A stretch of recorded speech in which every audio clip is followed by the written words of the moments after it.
T-minus 30 seconds.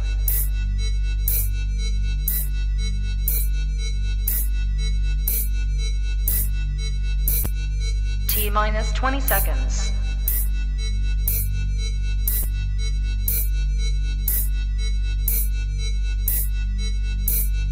Ten, 9, 8, 7, 6, 5, 4, 3, 2, 1, 0. LadyChann! Fight!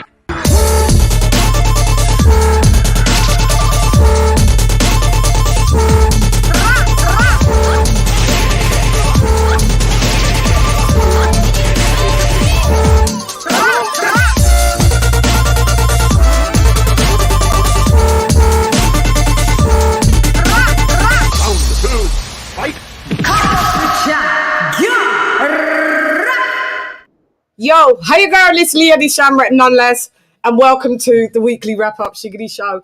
Happy fucking, I should have sworn, you two don't like it in the first 5 minutes. Happy beep New Year.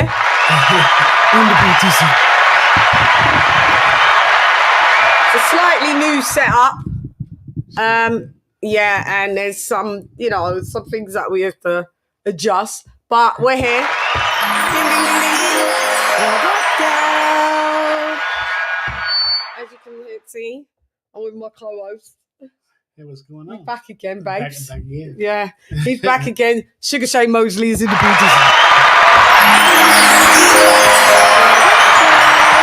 Okay, so I hope you guys have had a great day. Are you on shot, Colin? Huh? Are you in shot? Look. Look at us repping. You have to rep a bitch's brand out here. Yeah, Dunham season is in the building. Futuristic one. I know a few of you lot have copped them, so thank you. These have been out a while and they did amazingly well. Yeah, they are nice, aren't they? Nice and fitted. Huh? Yeah, quality. That's what we try to aim for. We'll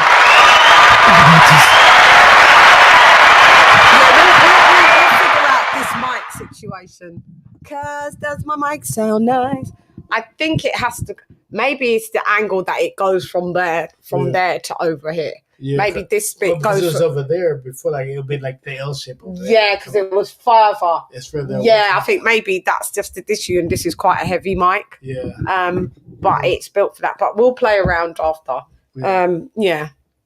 Okie dokes, guys. Happy New Year!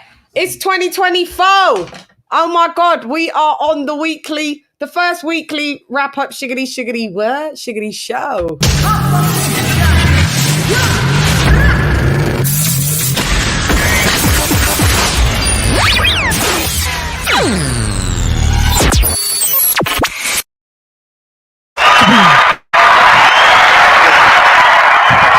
So let me just do the banner, and then I shall do the members only roll call. Hope you guys have had a good day. What did you lot do in your New Year's? Tell me what you did. What skullduggery did you get up to? Why weren't I invited to the skullduggery? Chann likes a bit of skullduggery, so yeah, we just kicked back. We had a couple friends over, a few friends over, and watch fireworks. What's the fireworks? Yeah, did you like the fireworks? There were some pretty things in it. There was some cool little bits in it. I like it. You like it? Yeah. It's got some cool little bits on the fireworks display. But I didn't even watch New York's ball drop. Usually, sometimes I watch the ball drop, but I didn't watch any of the others. We didn't watch any of the others. Did we fall asleep or something? Yeah, we fell asleep in the end. The night was like, okay, all right, we know it. This is what it is. Let's shut it down. Yeah. The end of. Hang on, the end of the year. Oh no, 2023. Mm-hmm. Wrap up show. So yo. All right, save. And there we are. And, you know, don't forget the cash apps and all that, you know, donations. $ LadyChann done dem. That's the that's the new cash app. Done dem. Yeah, you know, so yeah, that's what we do. We done them. Yeah. We got my compadre now. We got my other favourite person as well. Surrounded by favourite people. I'm introducing. You don't got a picture, by the way. You've got no picture. I'm introducing. Introducing. Introducing.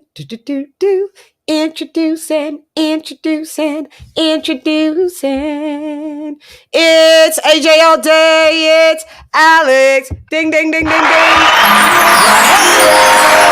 AJ, you need a picture. Where's your picture? Oh, snaps. There's no picture. All right, what's up? Let me refresh right quick. I'm going to come right back. All right. Okie dokes, come back in. They usually does it. I'll be right back. That's right. Yeah. So, all right. So I've got everything going. Instagram, Twitter, Cash App, Facebook's the same, LadyChann. Yeah, the same, pretty much everywhere. Follow Shane at Shane Mosley. Shane Mosley, isn't it? Shane Mosley Instagram. Instagram, Shane Mosley Twitter, but he uses Instagram a bit more. Yeah, Shane Mosley Twitter. I mean, Shane Mosley _, I think it's. Yeah, Shane Mosley _ on Twitter. Yeah. But you just type in Shane Mosley and it will see the check come up. Yeah. And Instagram, same, Shane Mosley, and that will, you know, just type that in. I'm sure you lot have all been prowling on my Instagram and then already seen it anyway. So it's all good. So you've seen it. You've seen, you know, the tagging. So, you know, if you want to look through my thing, if you can't find him, but I mean, it'd be hard not to find him. I mean, it's quite easy. But so, okay, members only roll call. You know, I feel rusty, guys. I'm not going to lie. You know, a bitch is always rusty. You come in there like, I ain't been on for a little minute. Yeah, been a little hiatus, but because of this one right here, is it the hiatus? It's the hiatus. He's leaving me tomorrow. Yeah. It's all good. He'll be back. Don't worry. He'll be back, Jack. Well, if his life depends on it, you know, he'll be back. But no, you see him again. All right, so dashboard, members. Okay, so members, there we go. So what's the scenario? So let's go. So we've got my guy, love you, Fatty, Team Fatty,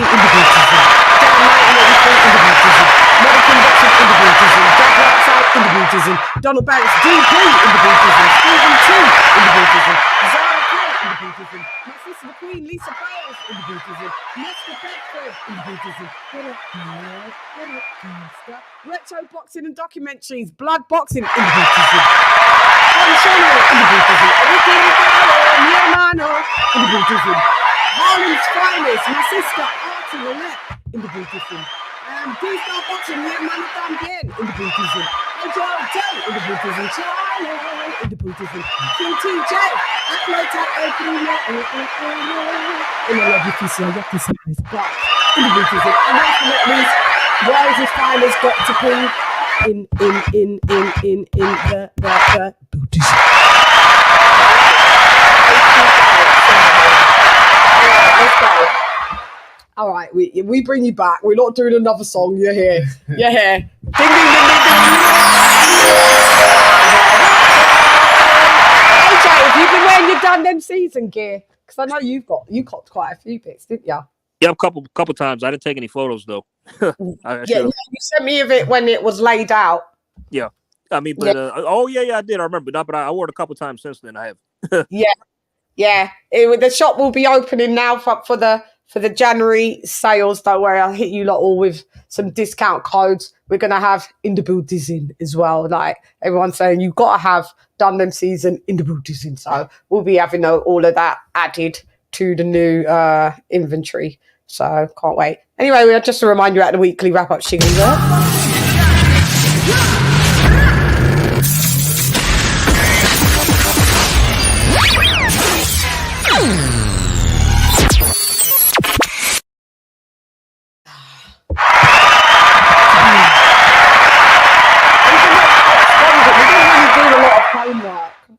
You see everybody doing like fight of the year and all Happy of that. 2024. Happy New Year, Yeah. you know. Happy New Year, AJ.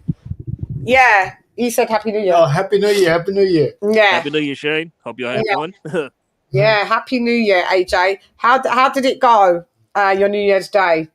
It was uneventful, pretty much.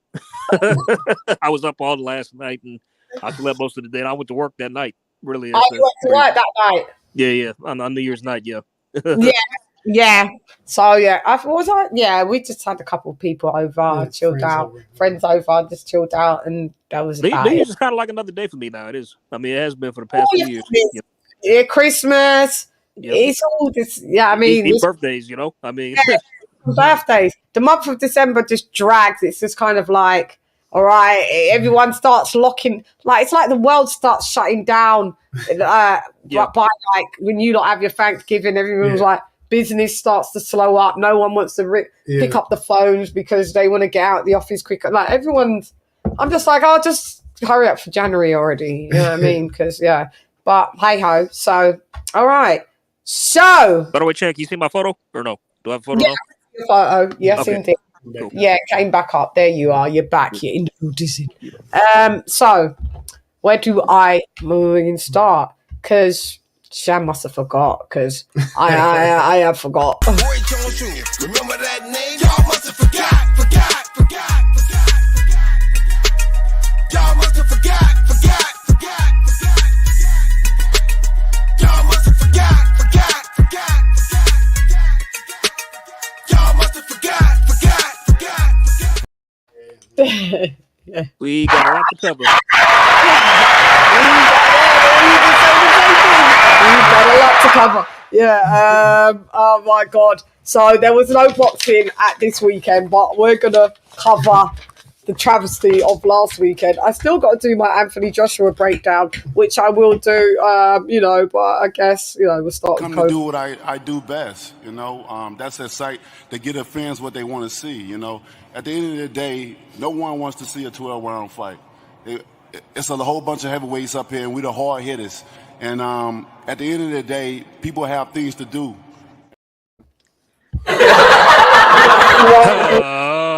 All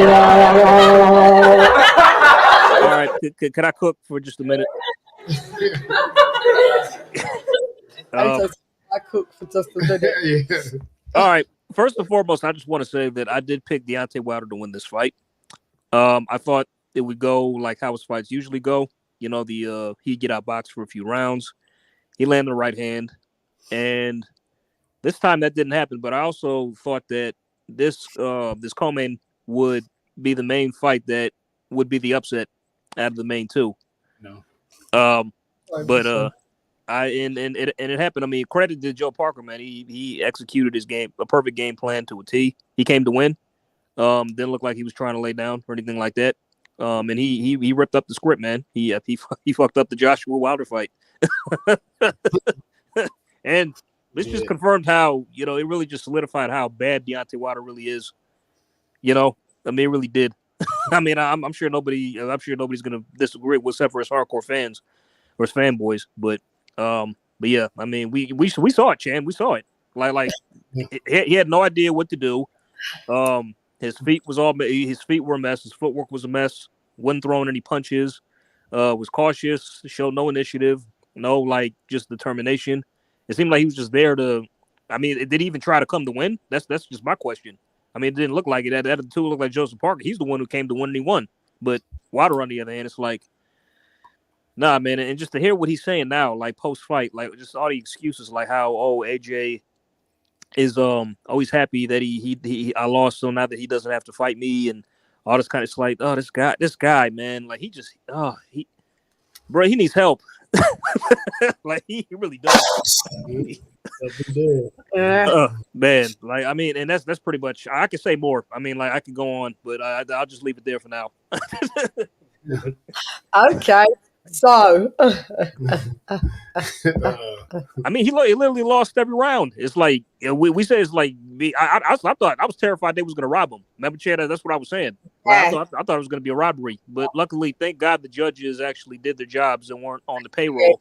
And actually knew what they were looking at, and they gave the right man the nod. So, Yeah. you know, I mean, but credit to Joe Parker, man. I mean, that's what's up. I kind of want to see what he can do now, you know, like going forward. Because this time last year, who knows what he was gonna? He just got knocked out by Joyce, and now he beat Deontay Wilder this year. So that's quite the turnaround. Yeah. Shouts out to Joe Parker. Hang on. Still fighting to this day. To this day. To this day. You just sit here, you don't know what I'm.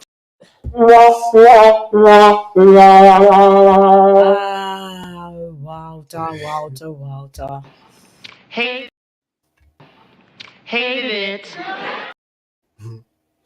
Okay. By the way, I just want to add, if that version of Wilder shows up against the version of AJ we saw, Wilder gets knocked out. I just want to say that. So he gets slept. Sleepy. Bye. Do you, shall I go, or does I'll go and then you go after? Right, support me, because you know it's going to be a dragathon, honey. Just go ahead and you go ahead and Okay, so thanks, ALOT. Thank you for the kind words. So I don't know where to start. It was terrible. It was fucking terrible. It was terrible. Listen, I was telling everybody, I was telling you, I fucking battled. I battled tooth and nail. My credit score dropped. My IQ dropped. I was nearly homeless because my landlord was pissed off of me swinging from the rafters and screaming out that Wilder's trash.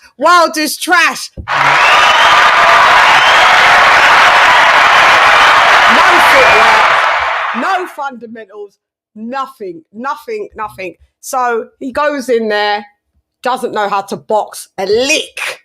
Not a lick of boxing was in the Buddhism. His boxing skills had left the Buddhism. They were out. It was strike free.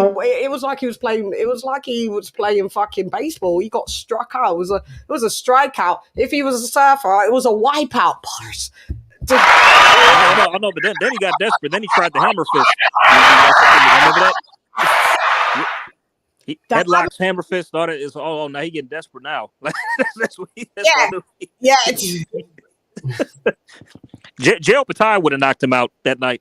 Like Jail Patai would have knocked him out. Who was the cruiserweight guy that did the first round knockout? Yeah, he would have knocked that. He would have knocked out Wilder for sure. I'm trying to think. What do I say? So we all know that he couldn't box. America, like I've got an American here, and I'm speaking to one. At least AJ knew what was going on. Okay, we're gonna get to Shane because you guys saw in our first interactions. I mean, what did you say? Yeah, our first interactions, I said no. What did you say about what he's about to fight? I mean, except for. But I told you, didn't I? Yeah, but we can't do but. No, you've got to do accountability. Yeah, a little bit. But I'm looking at you because we're talking. Okay. Well, But Chad, I was the same. I was the same. It's like I even though I picked Wilder to win, like him losing wouldn't shock me because when the fight was announced, I'm like, oh snaps. I mean, like I'm just like this. Oh, this is not. I don't like this for Deontay Wilder because Joe Part like he could easily beat this guy. I'm not. So if the fact that he won didn't shock me at all. Even though I did, pick Wilder to win. Yeah. Like, I mean, it wasn't a shock when, he lost like that. It's just the way he lost. That's the truth. It's the way he lost that draws up some kind of flags. But we'll get more into that later, right? Yeah. Yep. Yeah. I'm going to, so ALOT said, Eric Gomes, you're still with that bomb squad in 2024. Let it go, brother. Eric, we love you, but don't want us to lose the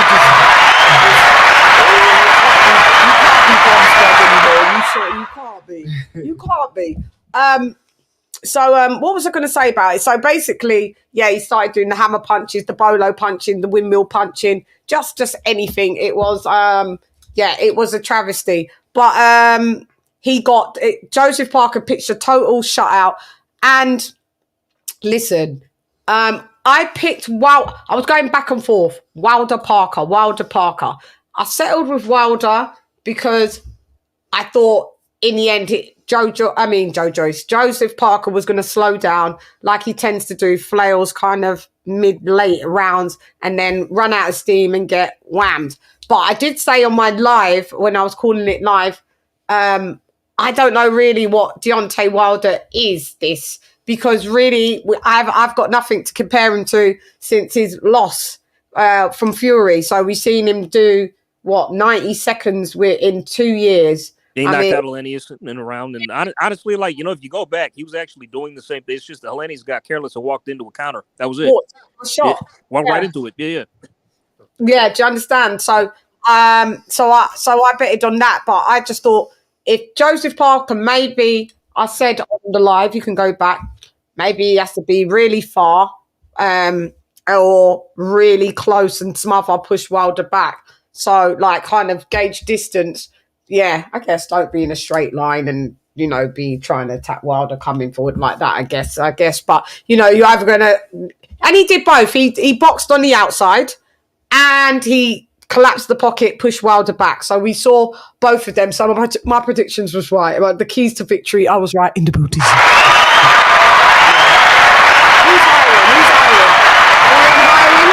hiring? Anybody hiring? It needs to be, yeah. They're hiring, all right. Yeah, so he did that, pitched the shutout. Now, let me just take it to, you do not know me, you don't know that I can't stand Wilder because he's a liar. He's a liar and he's a liar. And then he went on 78 Sports and I played it you and you heard just oh my God. him say it was Joshua was happy that I lost because he had a sigh of relief. That's why he fought how he fought and beat Wiley, because he knew that I wasn't on his back. Well, mate, if that was the type of version that was going to be on Joshua's back, you should be sighing a sigh of relief, because you would have been leaving the buildings in with the paramedics. We would have been doing John A. Wilder's last rites. Yeah, I mean, that would have been a priest at his bedside. You know, the doctor would have came out. I don't think he's going to make it. Yeah. I mean, like this guy is just incapable of accepting defeat. He just can't accept it. Just can't accept it. He can't accept it. But I can't stand the dude, right? Yeah, and everybody knows this. But I'm gonna have to shouts out to Ring IQ, because I'm gonna bring it up.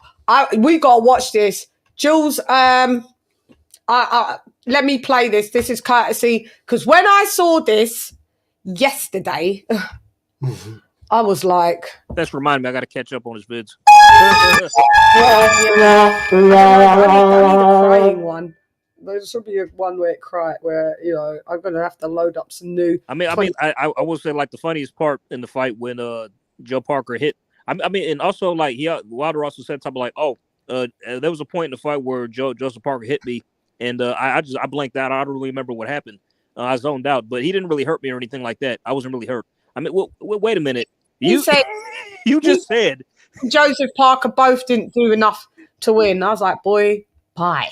I mean, you just said, Joe, you blacked out when he hit you, but he didn't hurt you. Like, what the hell are you even talking about? I mean, like, this guy, the guy's just a weirdo. For real, man. It's like, I don't know, maybe Joseph Parker hit him so hard he thought he didn't get hurt. I don't know.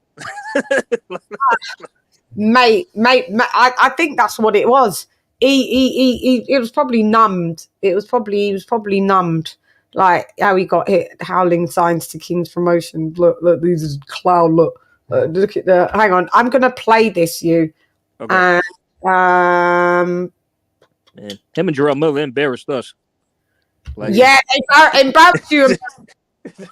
I said it. You lot wasn't repping, boy. Yeah, not at all. Shouts out to the UK and the Europeans, as you called us, Euro bums. We're in the fucking building. Yeah.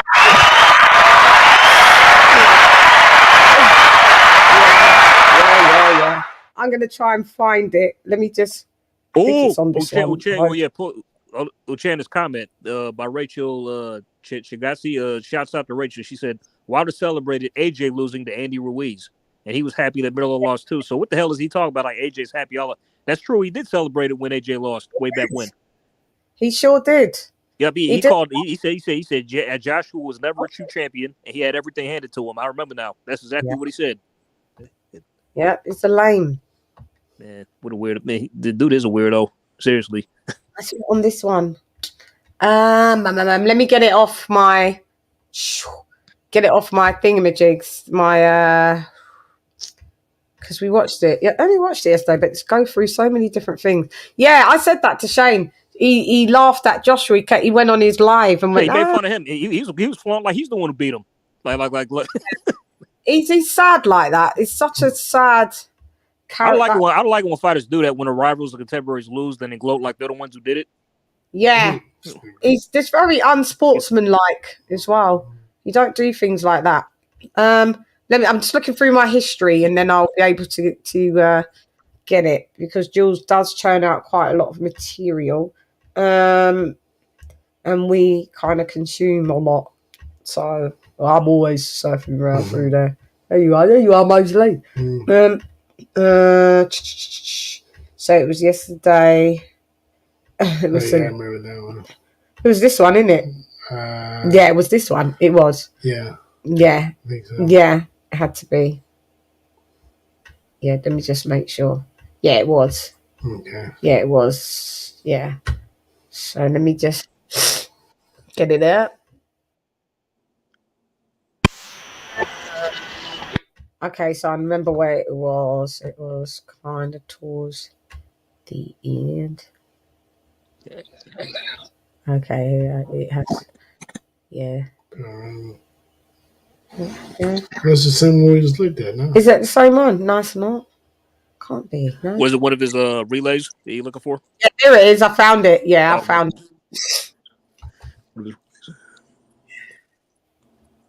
I'll say it.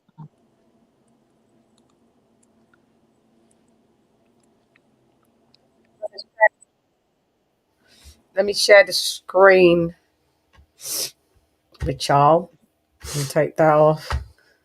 Hi, everybody in the chat. Sorry, I haven't looked just for a little minute. I can see you. Wow, there's a few of you there, is there? Okay. Yeah. I'll be scrolling. I'm gonna say hi to all of you lot in a minute. Thanks for showing up. Let me get this up for you. And we're going to shouts out to Ring IQ, Jules. God, this made me. I must have really missed it, like, because I was calling it live. I saw playbacks of bits, but there's always different angles. Yeah. And this when you're into it, you're not. You're not watching it like that. But I actually said right when you said it. I was like, wait, what's he doing? Like, what's going on here? You could, you I said caught it. Right? You said it. You was like, man. what punches are there? What's he doing? Punches What's he doing? And I was like, I know. And the movements and all that stuff. But I was like, that looks wild, but this angle looks hella wild. I think it's wild. Man. Oh my God. Hold up. Yeah. Oh. That's. No, what am I? Hang on. I'm sharing the wrong thing. 1 sec. Un momento, por favor. Sorry. Yeah, this one looks hella wild. This angle. Oh, yeah, I was in the right one, was I? Mm-hmm. Take that thing off. Maybe come off. Yeah, it'll come off. Yeah. Once you start playing. Yeah. So this is the angle. That's all. Let's go. The left hand never had all that much of a jab, and without those tools to keep the other man out, either Daniel Dubois or Andy Ruiz, they might do Deontay even worse. They might actually stop him, since he's not offering up much resistance to keep them out. I haven't seen anything about them wanting a rematch with Joseph, wanting to get their lick back and run it back, avenge the loss. Maybe they don't think they can. It says it all, really, that Joseph Parker, who up until this point had the reputation for one of the more polite heavyweights in today's heavyweight division, he still had too much dog in him, too much for today's Deontay Wilder. What does that say about Wilder? Wilder could lose to Daniel and Andy just as easily as he just lost to Joseph Parker. Yep.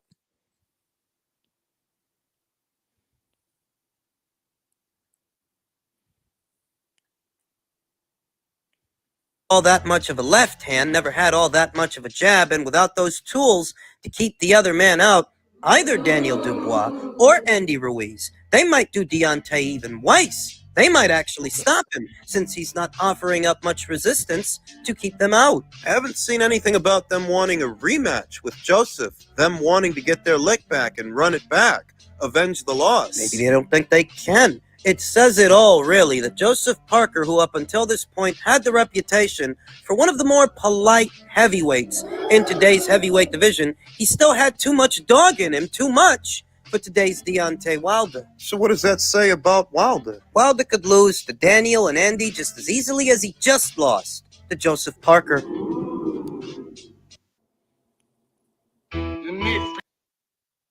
Huh? Please don't hurt me, Mr. Parker. I'm sorry. Listen, when I saw this yesterday, what did I say?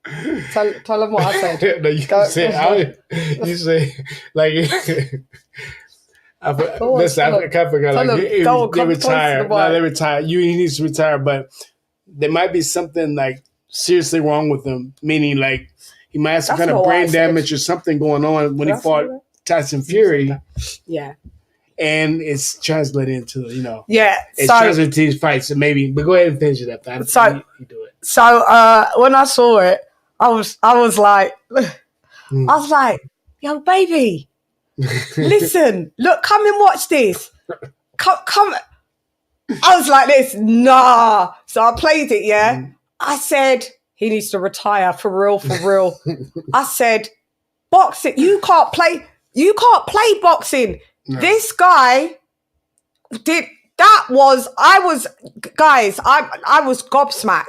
Like what I saw there, I was like, listen, I can't stand the dude, right? But listen, this is dangerous.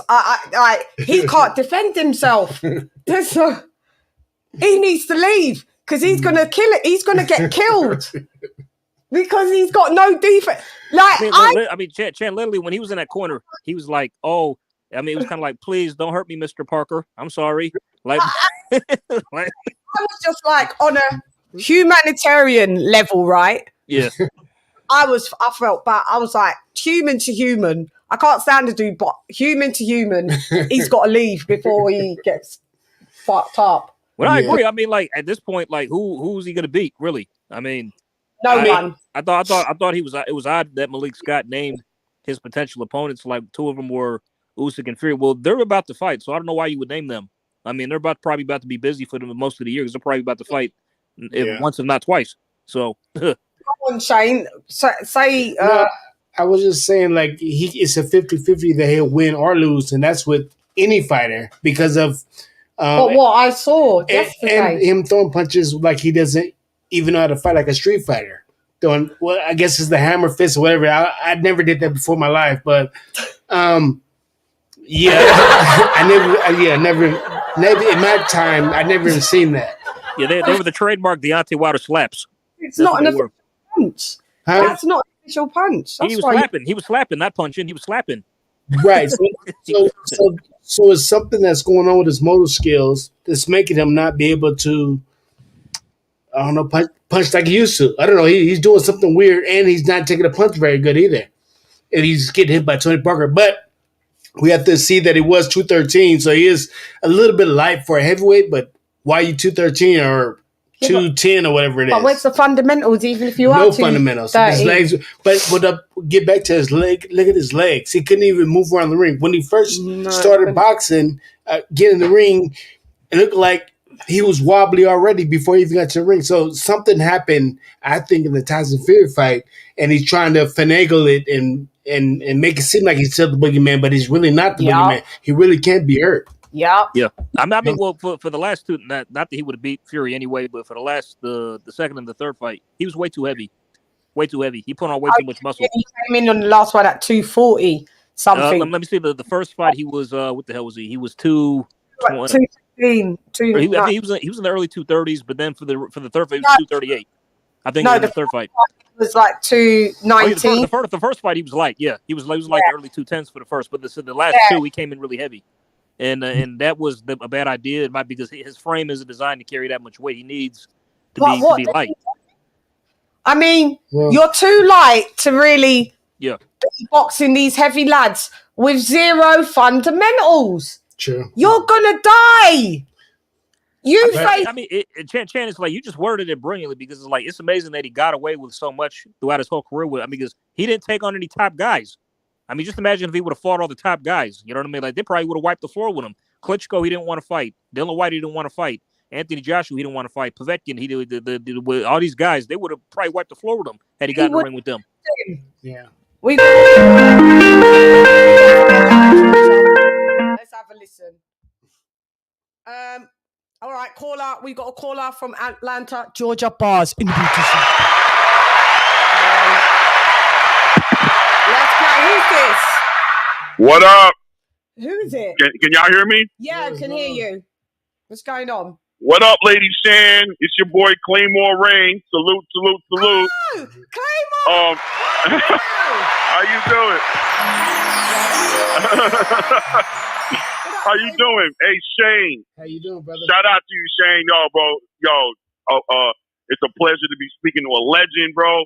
I've always been a fan of yours. I told everybody, I thought you was going to bust Floyd, bro. And when you fought him in that first round, I tore the bar up. I thought it was a wrap, man. I told everybody, I'm like, I told you. But, you know, you that guy, bro. You that guy. Yeah. No, you really are that guy, man. Period, man. Thank you, bro. Yeah, so we back on the topic, LadyChann, right? Take off where we left from. We're talking about our favorite heavyweight. Do you want to come on the panel? I would love to. What? Okay, let me drop you the link then. Let's go, Claymore. Here's a link. Come on the panel. Yeah, I mean, I usually do this on my show anyway. It's the weekly wrap-up show. This is end of These are Shane. Shane, I heard when I was on panel with you the other day, Claymore. So he was listening to the show. Okay. Yeah. By the way, Chann, I'm gonna do the same thing. I'm gonna click on the link in the chat too. So I'm on a different browser. I'm on a different browser window. So I'm gonna get on the chat. So yeah, the link's in the chat, guys. So Claymore, you hang up and you can join us on the panel. All right. All right. One moment. I'm on. Oh yeah, I'm gonna link you in 2 seconds. Okay. Getting ready. Come on. All right. Coolio. All right. Okie dokes. Yes, we got Claymore. I forget the phone numbers down running across. But if you like to call, you can call in. There is a number for you, US slot 917-410-8091, or for the UK 07939530676. You can do it like that and call in. I'm introducing, introducing.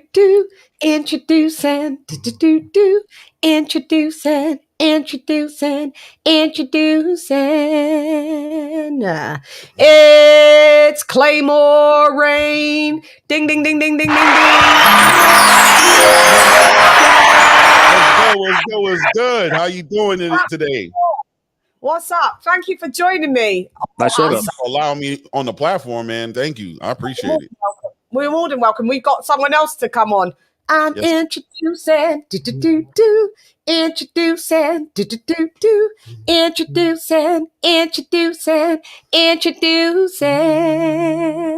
It's my brother from another bold in the Buddhism. Ding, ding, ding, ding, ding, ding,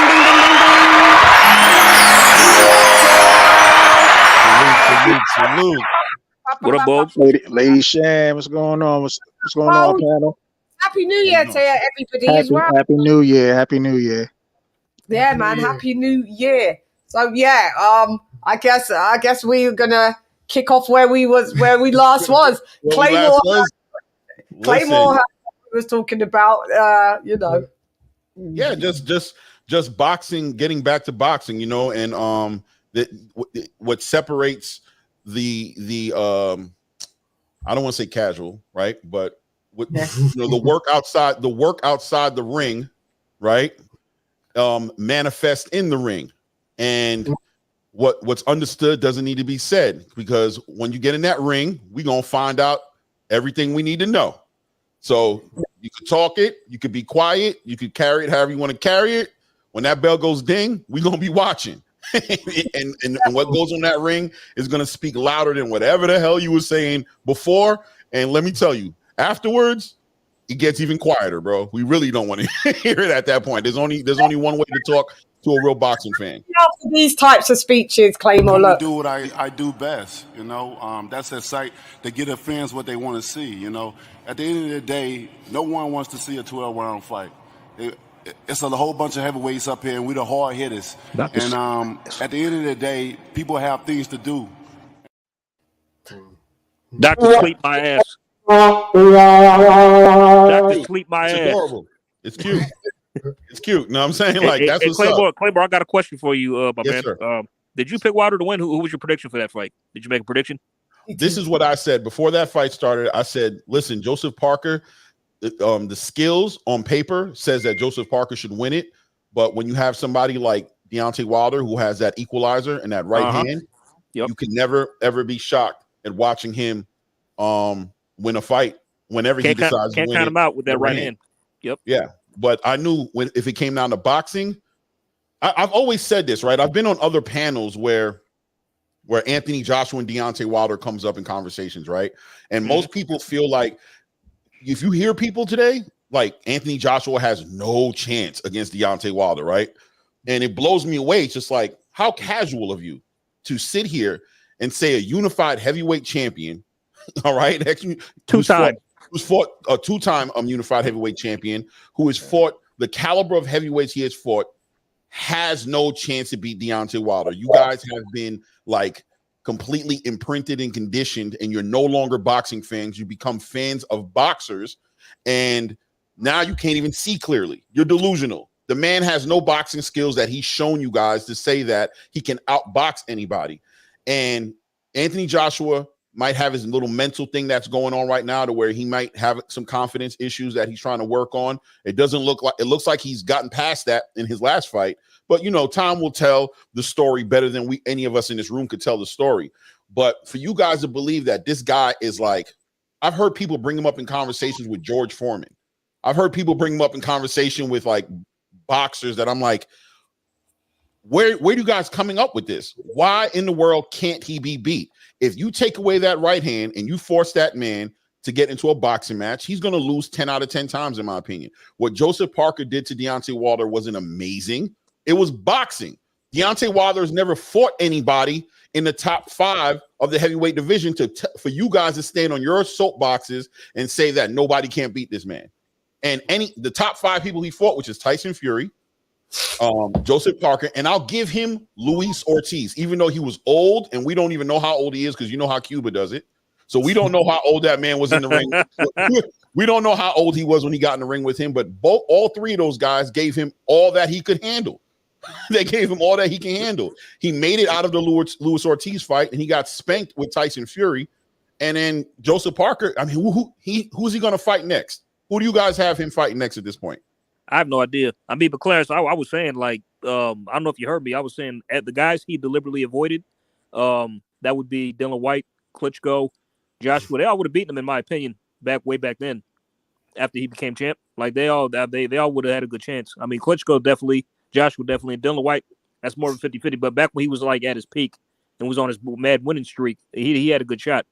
And he didn't want nothing to do with those guys. Nothing. He's a traditionally trained boxer, man. He knows how to box.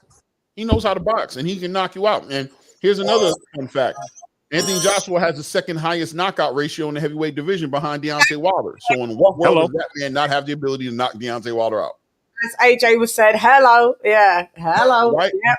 Right? Yep. We could talk about it honestly. And on top of that, Deontay Wilder's 38 years old. We got a professional Hall of Famer right in front of us here, Shane Mosley. I think he's going to test as you get older. You know what I'm saying? You have to learn some tricks. Boxing becomes even more important because you're not athletic to do the things that you were doing when you were 28, 29, 30. You have to begin to have that knowledge, and that experience has to start to manifest in those. That's how you were able to get with Floyd Mayweather the way you did. You was in the latter part of your career, but you have such a high IQ in boxing. If I'm correct, you even used to spar people and mimic other people's styles for them, right? Like you still like does. one of those guys, like, you know what I mean, phenomenon. I mean, salute once again to him. Just even talking about that, understanding that he would be pulled into gyms to spar people and act like other people and mimic styles. That's just whatever, right? That's not Deontay Wilder's not getting called to spar nobody. So anyway, but at the end of the day, right? As you get older, your boxing skills make a difference. That's why right now it is important for them to make a decision. And I believe that decision is retirement, brother. I don't believe in teaching old dogs new tricks. I think it's too late in the game. And I'm going to tell you something else. You don't have time to fight bottom, rank 15, rank 20 fighters to get your skills back up. You're in the prime time to make money. You have no choice but to fight the top 5, the top 10 at least fighters in the game. And most of them will bust your head, brother. If you don't get that right hand, you're going to face problems. Look at Ajit. What's his name? The Caballero. Yep. Yeah, he's going to give him all the smoke he wants. And he's not even up there yet. Look at the people who he has to fight. Joseph Parker, even Danny Dubois, going to give him all the smoke he wants. They're going to give him that smoke. Shoot, Jarrell will probably get with him. So right now, so right now he has to consider fighting either Andy Ruiz or a Danny Dubois, in my opinion. I believe those are his options right now, either like a Daniel Dubois or an Andy Ruiz. He don't want to get in there with Jared Anderson because high risk, low reward. You know, high risk, low reward. So now he has to fight hard people. What's he going to do? I say, Andy, can I just say, I don't even think Deontay Wilder beats anyone in the top 30. They can give him problems. No. There's guys in the top 30 that can. You're forgetting that we're gonna drop out Matmadov, but he's now not top 10, but he's top 15.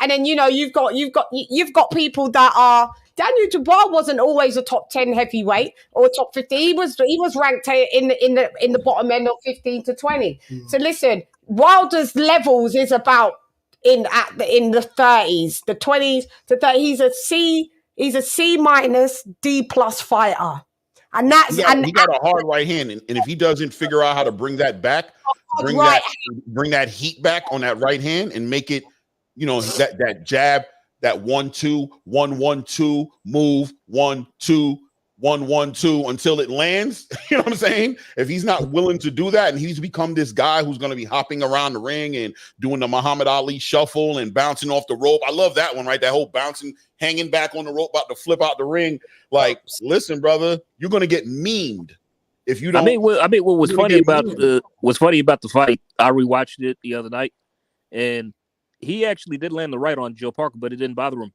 at all. Like, it had no effect. He need to get that salt and pepper on it. If he don't, it looks like he lost the salt and the pepper. It looks like he's losing the Lowry seasoning salt. He's missing that gumbo juice. Like, what's going on with that right hand? It's not doing what it used to do. Like, you know what I mean? Like, he used to do something different. It's not doing that now. So now you got a box. This man was doing hammer fist. Like, so clearly he's been training to do MMA. He's getting ready to entertain a fight with maybe Francis Ngannou. Which, bro, listen, your destiny. Retire, bro. You're right around the corner from a meme. You're right around the corner from it. A meme. Yeah. You think you got an ass whooping? Like, I don't know when it's going to be, but you're right around the corner, bro. You put on those little 8-ounce gloves with I'm not 8-ounce gloves. What are the gloves in the? The 6. The 6 ounce. No. MMA you 6, right? Yeah. Right.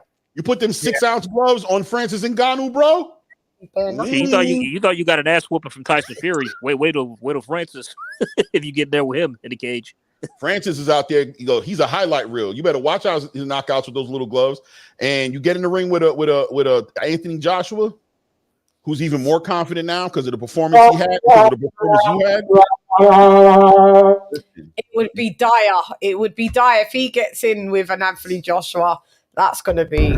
I feel sorry for you, Prime. Your allegiance, these humans. The trouble with loyalty to a cause is that the cause will always betray you.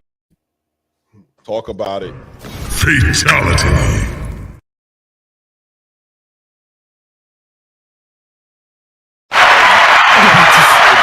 Deontay got he needs to do redemption. Stop talking down on Anthony Joshua because you're not looking good doing it. Redemption, bro. Hey, I got an idea.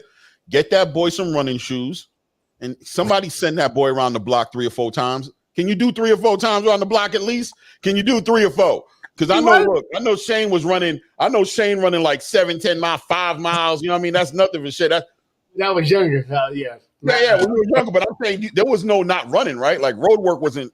Yeah, you do some running. You have to run a little. You have to do your running. I did a lot of ring work though.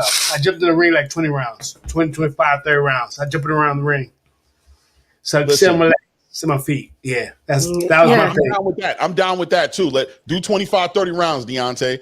Listen, man, hit a speed bag, brother. Like, you know what I mean? I'm hearing that he's telling people what he's gonna do and what he's not gonna do. I hear the rumors about his activities inside that gym, about how much of an easy, great student he is in that gym, and how he's doing everything that all his coaches are asking him to do, and he's just a humble servant of boxing. I hear the stories, Deontay. I hear them. You know what I mean? Run around the block, man. If you're not willing to do those things, brother, you have money. Congratulations. God bless you and your family. You look like you're a great father. You have a beautiful wife, beautiful children. There's no shame in the game, man. You gave us a lot of good work and a lot of good shows, but you're in shark-infested waters right now, brother. Shark-infested waters, brother, and you have not learned how to swim. All these years, you still don't know how to swim. Look, man, it's not looking good for you, man. It's a meme. It's a meme game. And I'm going to talk about you the next day, so I advise you to retire. Yeah, exactly. I echo all the sentiments. Bold, what do you want to say on it? Bold, tell us what's going on.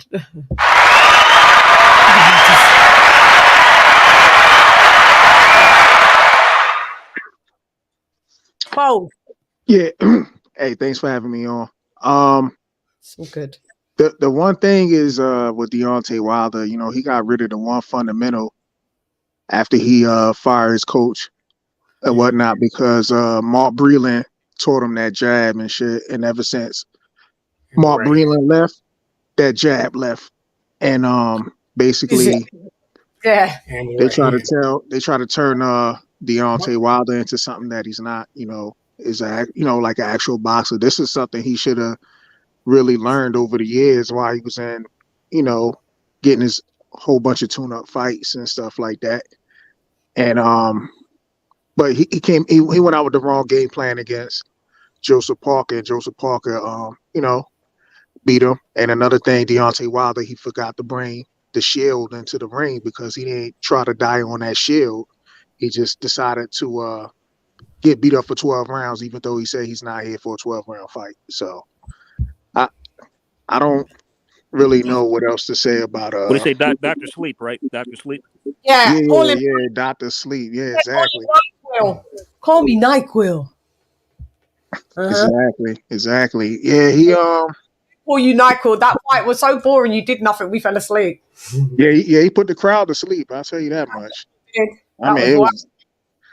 That was unwilder-like. You know, normally he's supposed to go meet force with force, and he just sat there and tried to fight on the back foot, something he was never good at. Yeah. He drank the Kool-Aid. He drank the Kool-Aid. Somewhere in his camp between Malik Scott and all of his fans, because he's a king, right? And he has all these peasants who worship him, who tell him that he's a blessing from God. He's taking ayahuasca. He's on a whole different frequency level than everybody else. He doesn't need to train. He has a God-given talent.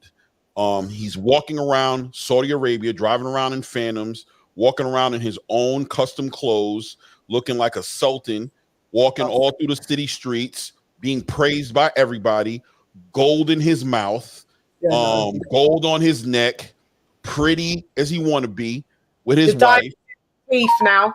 Yeah, he's doing it all. You know what I'm saying? He's just a, you know, he's 213. He's in the best shape of his life. Everybody's waiting on me. He is what the game has been missing. Everybody misses Deontay Wilder, and he's drinking this Kool-Aid. He's drinking it by the gallon, and he walks into the ring with the crown on his head, and you know everybody's praising him. His ego is just getting fed like the Hulk, and he goes in the ring, and somebody across from the ring from him is not drinking the same Kool-Aid and says, "You better put your hands up, brother. I'm gonna punch you in your face." That's what I came to do. And he got punched in his face, and he said, "Malik, Exit left. You said, and Malik like, don't look at me, look at him. You know what I'm saying? Malik like, I can't fight with you, brother. Let them hands go. Yeah. Did you see what Malik did? The interview with was it With Fight Neil? Hype? No, with Fight Hype. Shortly after, saying Father Time got him, and he basically kind of wasn't listening, and ring rust. Well, who told him to sit out for 2 years for the most part and just come in for the the 90s? Well, I don't understand the ring rust excuse from Elite, because when they asked him that before the fight, and he was like, Deontay Wilder is on it, he's ready. He wasn't talking that ring rust stuff before the fight. So when it doesn't go his way, now all of a sudden they want to present ring rust. Now, as far as Father Time, I mean, Gilles Jean is older than him. Yeah, he's 40. Look, ring rust doesn't count when we can see that you don't know where you are. He looked lost for 12 rounds. I mean, like for me, ring rust know what to do. Ring rust doesn't count for him because he's not the type of boxer where as though it would affect him for ring rust. Like he's just a power puncher basically. So he can't even use that ring rust excuse because it doesn't fit him. Did you see him during the pre-workouts when the house music was on and this dude was like dancing and like he was doing like this monster smash dance, and then that just, to me, that was just a representation of how that camp went. That's what I believe was happening in that camp. I believe in that camp there was good music being played. There was collard greens, cornbread, and short ribs being served at the buffet. And you know what I'm saying? And all the kids were playing on the side, and him and Malik were catching up and laughing about good times they had taking ayahuasca. I don't think there was no pain. There was no pain. There was no sacrifice.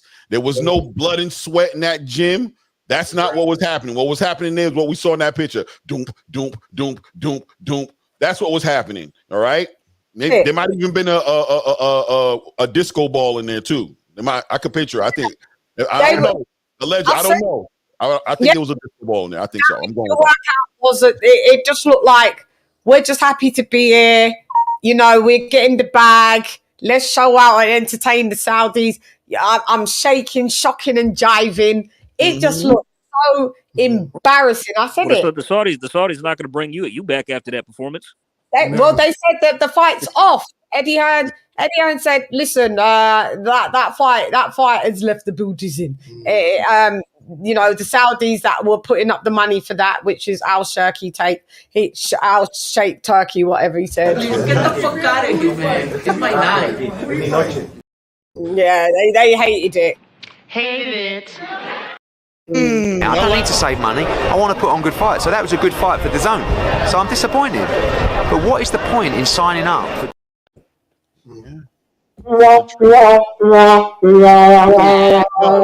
And I'm always going to do this periodically.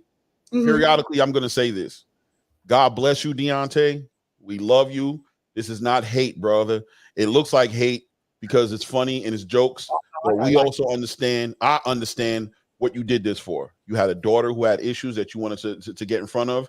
You found a way to provide for your family. You've built generational wealth.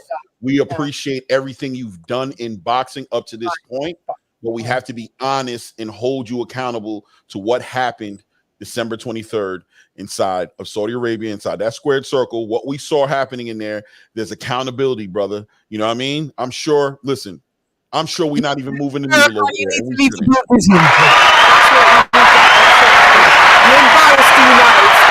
You embarrassed boxing. You embarrassed us as a whole. You embarrassed us everything. So just leave.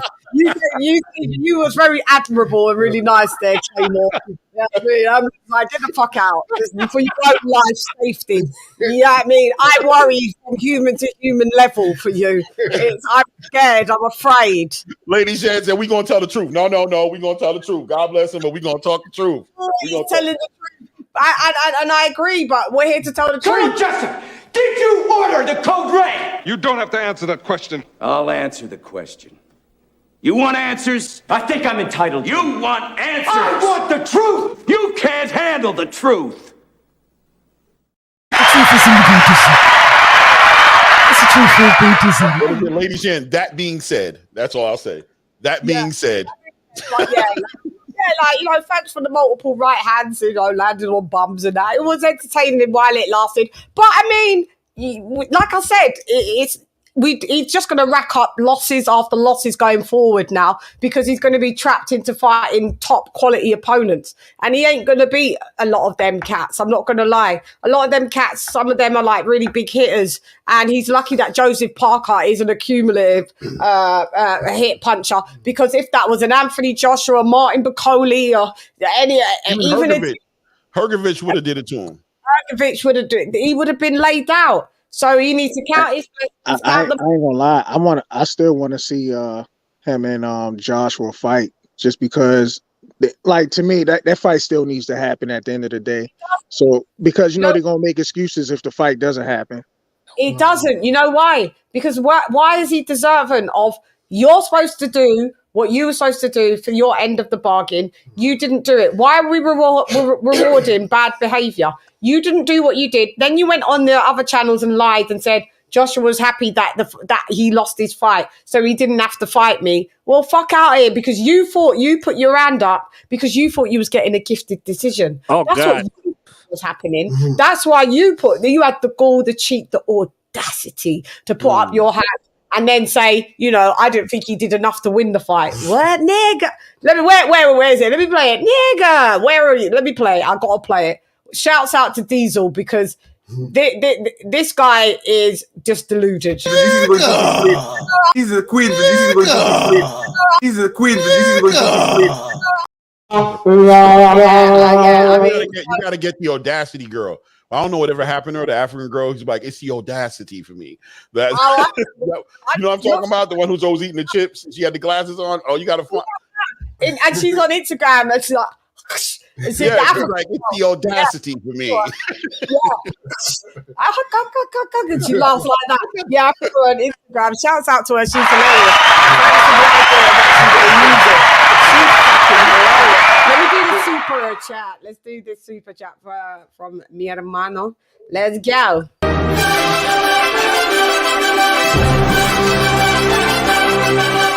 Okay,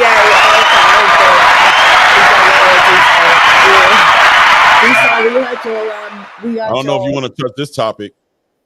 What? It's on you, champ. Oh, me? Yeah, because it's for you. Mi hermano, thank you for only one champ on the panel. I just don't like it. He said I don't like it at all, because it's an unfair advantage. It's definitely an unfair advantage. Yeah, the Transformers, and I can't. Yo, you sound like me, Shane, because I be saying Transformers all the time, man. Man, let him get through this, man, so we get past this. Go ahead, Shane. They should have their own league. Like, they should, if they want to be Transformers together and they can all fight, let them fight together. And it should be they should have the code where the Transformers of the man coming down to robots the woman in disguise. should fight each other, or the women going to men should fight each other. Because it's just not fair. I think I said it. What was the next we gotta reserve this question for my girl Clarissa Shields, man, since she be knocking out dudes and whatnot. You know what I'm saying? Yeah. God. Shields. We've spoken about this. Yeah. She's I remember back when they was talking about Layla Ali, like even working with me or moving around, whatever, and Layla admitted, she was like, no, even though he's a little bit small or whatever, he's way stronger than me. I'll never get in the ring with him like that. Even Layla Ali had the sense to know that. I remember sparring with this girl called Lady Tyson, Lucille Rocker. She's 135 pounds. She knocked everybody, right? She sparred with me. She had a little power, maybe like a featherweight or something like that, 122 pounder. But it wasn't like a man at 135. And she was the hardest woman hitter in that in her division. She knocked out everybody. So no, it's not the same. It's just not the same. Yeah, you can't. Yeah. I'm not with it. I'm not with it. It's just silly. And I know the WBC's totally took this on board, and it's just a money grab. It's just ridiculous. It's ridiculous. You know the sad part about it is that they won't allow women to fight 12 3-minute rounds, but they're gonna allow these transformers to come compete with ladies. Now you notice ain't no transgender men gonna compete with real men. You know what I'm saying? But they want to. I think it'll happen. It'll happen, but it'll get ironed out very quickly. I think that whole situation will iron itself out. Like if you allow the females who have transitioned to being a man get in a ring with men, I think that issue will iron itself out. I think that will just become what it is. But I do believe, with the females, with the men becoming females to compete with females, I find that to be unfair on multiple levels. Number one, obviously the genetics already speak to how unfair it's going to be. But number two, these females who have, been working out in boxing from ages of 9, 8, 10 years old, who have decided they're going to commit their whole entire lives. They've skipped out on relationships. They haven't had children. They've missed out on their whole childhood and in their better younger years to be disciplined with their nutrition, how they're eating, how they're working out, and get to that point to where some man can have some surgery done and come in there and take that away from them. It's unfair. Very similar to the swimming one that happened, I think in the past year, right? With the man who broke like all those records in swimming, but he was ranked like number 125 for men in swimming, and then he transitioned over into a woman supposedly, and was number 1 ranked. We watched that yesterday, didn't we? Yeah. That's just nonsense. Those girls who are up on that stage have to feel just so discouraged. They committed so much time to get there. Yeah, it was something like that in track and field too. Right. Some transgender fucking broke records and whatnot. It was a fucking man, You have to use the word transformers, please, everybody, because then it puts you onto an algorithm. Optimus Prime. Oh, that's why we're using that word. I got you. Yeah. Because it puts you on a different algorithm, and now shadow ban. So please. Yeah. What's Shane doing in England? I mean, to be fair, Deontay Wilder looks like a Decepticon. Autobots. To the ring, roll out. He's in England because I'm in England. That's where I live. Yeah. Okay. Don't y'all agree that doesn't the Wilder look like a Decepticon when it comes to the ring nowadays? Yeah, man.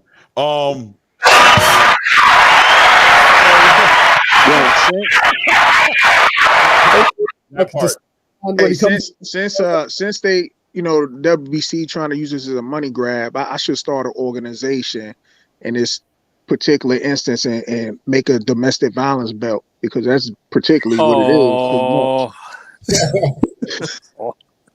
Yeah, man, I gotta be. What you said. Let's go, baby. Let's go.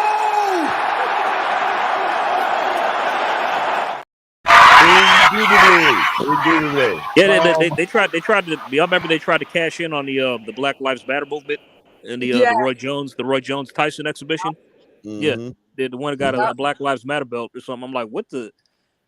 That's just like shameful, man. Ask the panel a question? Yeah. And really the champ. Really, I would like the champ's opinion on this. So David Benavidez is all of us, really. You don't really want to ask no one else a question. Fuck all of y'all. Can I answer all the question? Psych. I mean for everybody, but look, man, it is what it is. I'm sorry, I don't get this opportunity. This doesn't happen for me. LadyChann, you this is your life. This is a couple of minutes for me, so allow me. It's opportunity of a lifetime. So David Benavidez going into 2024. He's a 3-time interim WBC champion. Take that for whatever you want to take it for at this point. His options, if Canelo Alvarez does not give him the opportunity that he so rightfully deserves, in my opinion, which is just my opinion, his options are to either fight David Morrell for an interim WBA championship belt with all that risk, because David Morrell is no slouch, or is it a better option from a boxer's point of view for him to consider going ahead to move up to light heavyweight and potentially challenge the winner of Arturo Beterbiev and Dimitri Bivol, or Callum Smith if Beterbiev beats Callum Smith, and challenge him and potentially go for legacy to become an actual legitimate unified undisputed champion? I don't even know what the question was. So if it was me, if it was me, the question is, should he go up to? So should he fight? Or should he go up and fight Bivol, or should Bivol? or should he stay at should he fight? If Canelo give him a fight, should he fight Morrell? Yeah.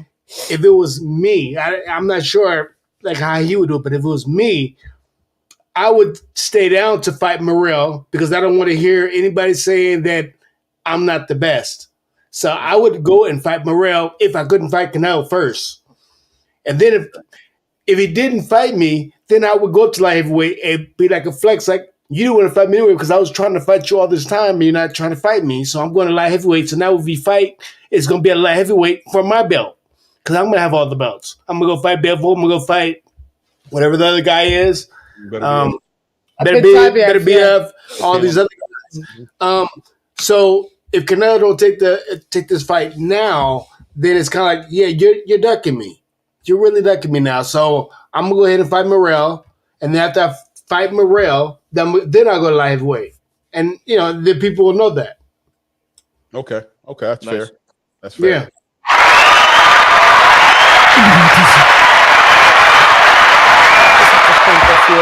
Let me just remind the people that we are on the weekly wrap up. Shiggity, shiggity, shiggity, shiggity, what? Shiggity, shiggity.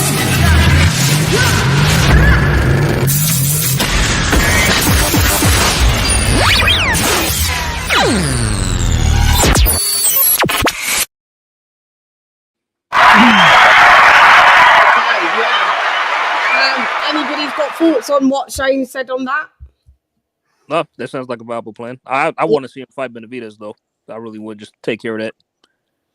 I'd like to see him fight Benavidez. Yeah, I just thought, when we posed it, we thought it was happening Cinco de Mayo, and everyone's like, that's on a Sunday, May the 5th. I'm like, okay. Well, it did have a question mark. So I guess that fight isn't solidified in the pipe. Do you think he's really going to... What? Do you think Canelo's not going to fight David Benavidez? I strangely think he won't. I just have a feeling he may not, honestly. I mean, it'll be disappointing. Not that he needs to, in my opinion. I mean, it's just that I'm just speaking from a fan's point of view. I mean, I want to see it. Just the box fan in me wants to see that fight. But what makes you think that he won't? Who would Canelo fight? Yeah, that's what I'm. They're bringing up stupid names. They're bringing up Jaime Munguia. They're bringing up even Terrence Crawford as a legitimate option. Yeah. They're bringing up. There was somebody else who they were bringing up. I can tell you what, Jamal's name was in the mix too. Was rumored. Yeah, Jamal. That's the other name, Jamal Charlo. So, in my opinion, I think he's already made it clear he's not interested in fighting David Benavidez. I don't think. I don't think there's even any more questions as to whether or not he wants to fight David or not. The question is, can he be compelled to fight David because of the people who are sitting real quiet in the room whenever these conversations are happening, which is these sanctioning bodies who refuse to hold him accountable and say, defend these damn belts or I'm taking these things from you. You know what I'm saying? At this point, Canelo Alvarez has had a great career. I'm impressed with his career. I think he's had great fights. One of them with the legend on the panel right now. You know what I'm saying? He's had great fights. He's had great fights. But I'll tell you what, you are putting an asterisk on your career and you're bringing questions to your career the longer you hold on to those belts and don't fight that man. That man has boxing legends like Julio Cesar Chavez, I believe, Barrera, what's the other man who used to fight Manny Pacquiao all the time? Morales, Marquez. Who are you talking about? Marquez. Canelo's fights. He's talking about people that are on the resume. Yeah, Miguel. Right. You got Mexicans, legends who are Mexicans pushing back at the way he's moving. They're pushing back like, what is this? They're supporting David Benavidez, it looks like, to a point. They want to see the fight more than anybody. So there's no reason, as far as the demand, as far as the money, as far as people wanting to fight, as far as all those things that he says drives him to fight who he fights. This man, David Benavidez, is checking all the boxes. And if you're not fighting him at this point, we know who you are, we know you don't want to fight him. I think if you would have let go of the belts and just vacate them and then just go for some legendary fights, go for the money. We're still going to pay for the pay-per-views to watch you fight. But for you to hold up a whole entire division the way you are right now and not fighting who we all know you need to fight, it's starting to smell funny in the Canelo Alvarez camp. Well, I mean because Hey, get the fuck out of here because I'm gonna fuck you out right now, motherfucker. Speed is up. I mean, because he fought John Ryder and he was the interim WBO champion. So, okay, do the same thing with David. It's only fair. Yeah, because John Ryder, that's right. Yeah. He was. Because John Ryder is not a real threat. Minority. I think he will fight David Benavidez. I don't know. I think he will. David just gets better and better. I mean, and he's still going to be big, a big person. And he's actually younger. He's way younger. I think his Chann is like you had all the because you asked me he like somebody like Canelo. He's had all the fights he's had. He's made all the money he's made. He's already solidified his legacy pretty much. So like at this point, would you really want to take any more risks if you were him? Well, no, I agree. Don't take the risk, but let the belts go. Don't take exactly. I would not hold that against you if you just person. Shane would take the risk. I don't see him going quite like I would take the risk. Shane's a competitor, so that makes sense. Yeah, I mean, that's what it's about. That's what fight is about. Like being a champion, a great, or somebody that's taking that risk to see where you are. You got to challenge yourself. Regardless of what it is. You never know what can happen. Does Canelo really want to do that at this stage in his career? It's like why? He's only 33 years old. I don't understand. Like, I mean, how much do you need? You get 100, 200, 300 million. I don't know how many millions he does. I mean, but he's been boxing a long time. It don't matter.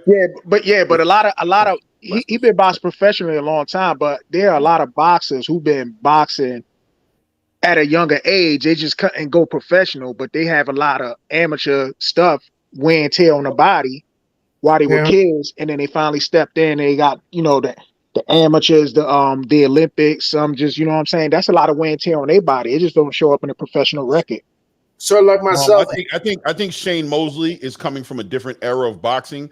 He's coming from the boxing that the era of boxing that we traditional boxing fans loved, what we understood boxing to be, and that's boxers who really wanted to be mentioned with the greatest. They wanted to challenge themselves and they wanted to do great things. And we're just in a different era of boxing to where on these platforms, for example, we're talking about their money, we're talking about their followers, we're talking about, all kinds of things that have nothing to do with us, and we're not pushing for these fights the way we're supposed to be. And people like Canelo Alvarez can go ahead and have fights and fight whoever he wants, and he can get millions and millions of dollars. And the question's always going to be, why risk anything when you don't have to?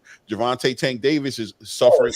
Abdul Wahid, is suffering from the same exact thing right now as we speak, making a lot of money, and people are still asking him why he hasn't fought certain people, and we're not getting the answers. But when he has his next pay-per-view, it's going to sell 600,000, 500,000, 450,000, and that's going to happen. I doubt that. I really doubt that. I'm sorry. Tank pay-per-view won't sell that much? Yeah, Tank's going to sell like 300, 400,000, 500,000. He ain't going to sell no million. Boy, you getting them a lot of. Ooh, wow, a lot of prize, like bro. 450, 300. Before that Ryan Garcia fight, he wasn't selling nothing. Listen, I was trying to be nice. I agree with you guys, but I just don't want No, you ain't got to be nice. You ain't got to be nice. Fans, the Beehive, they jump all over you. You ain't got to be nice, man. The Tank fans are like Beyonce fans. The Beehive. Like, you say something about Beyonce right now, man, you better shut your Instagram down. It's gonna be hot out here. Tank fans will tell you he sold that Ryan fight, which is not true at all. I mean, that was Ryan who did that. So Yeah, you're coming on my platform. This is no goddamn Beyonce here. Yeah. The Beehive. We got the Tank Hive. Got you. I got you. Say less. I mean, Tank fans will tell you that he sold the Ryan fight, but that's not true. Ryan did. So, well, the combination of them did, right? Because at the end of the day, Ryan Garcia hasn't done a pay-per-view after or before that fight. So he's a pay-per-view star, but with the right dance partner. So when Tank says, or not Tank, because the reality, look, I'm going to give Tank his props. He don't really be saying that much. When Leonard Ellerby says, when all the fans, on these platforms say, and they talk about Tank being a super pay-per-view star, right? When they say that, they don't say that it's the dance partner, right? So when him and Devin Haney, if him and Devin Haney were to have a fight, I have no doubts that would sell a lot of numbers. Everybody wants to see that fight. The same way when Terrence Crawford fought Errol Spence, it's going to sell. Great fights still sell. They have value. Good weed sells itself. You know what I'm saying? You don't gotta, you know what I'm saying? You don't gotta talk it up. When that bag pops open, if it smells like it's supposed to be, I'm gonna ask how much for the zip. And I'm gonna walk away and go have a good time at the crib. You don't gotta, I don't need the story behind it. I don't need all the hype behind it. I need it to be smelling like it's something. I need to be hitting like it's something different. And I'm out of here, man. I never heard of it before, but I'm paying for that. You know what I'm saying? And I'm gonna pay to see Tank fight who I want to see Tank fight. So all these stories about it's not worth it. What do you bring to the table, brother? He brings people who want to see the fight. Stop making excuses and stop with stories. And also, this year, 2020-24, since we're bringing this conversation up, I'd love to ask the panel. And it sounds like everybody's been doing this anyway already. Do you just want to ask Shane? No, I want everybody, but especially Shane. No, I'll do my. I want everybody, but especially Shane. He's directing it to Shane through everybody. No, I mean I want everybody's opinion, but Shane, don't forget to give your opinion. 2024, are we holding Gervonta Tank Davis accountable for his own career, or is he still just fighting who they put in front of him? I think, well, what I think is probably not going to happen, like I have that old school values, like you were saying. I think he should be held accountable because there's really, well, there is a lot of people that he could fight that he's not fighting, and he's fighting guys that are nobody really wants to see him fight. So, yes, I would say he needs to be accountable for fighting.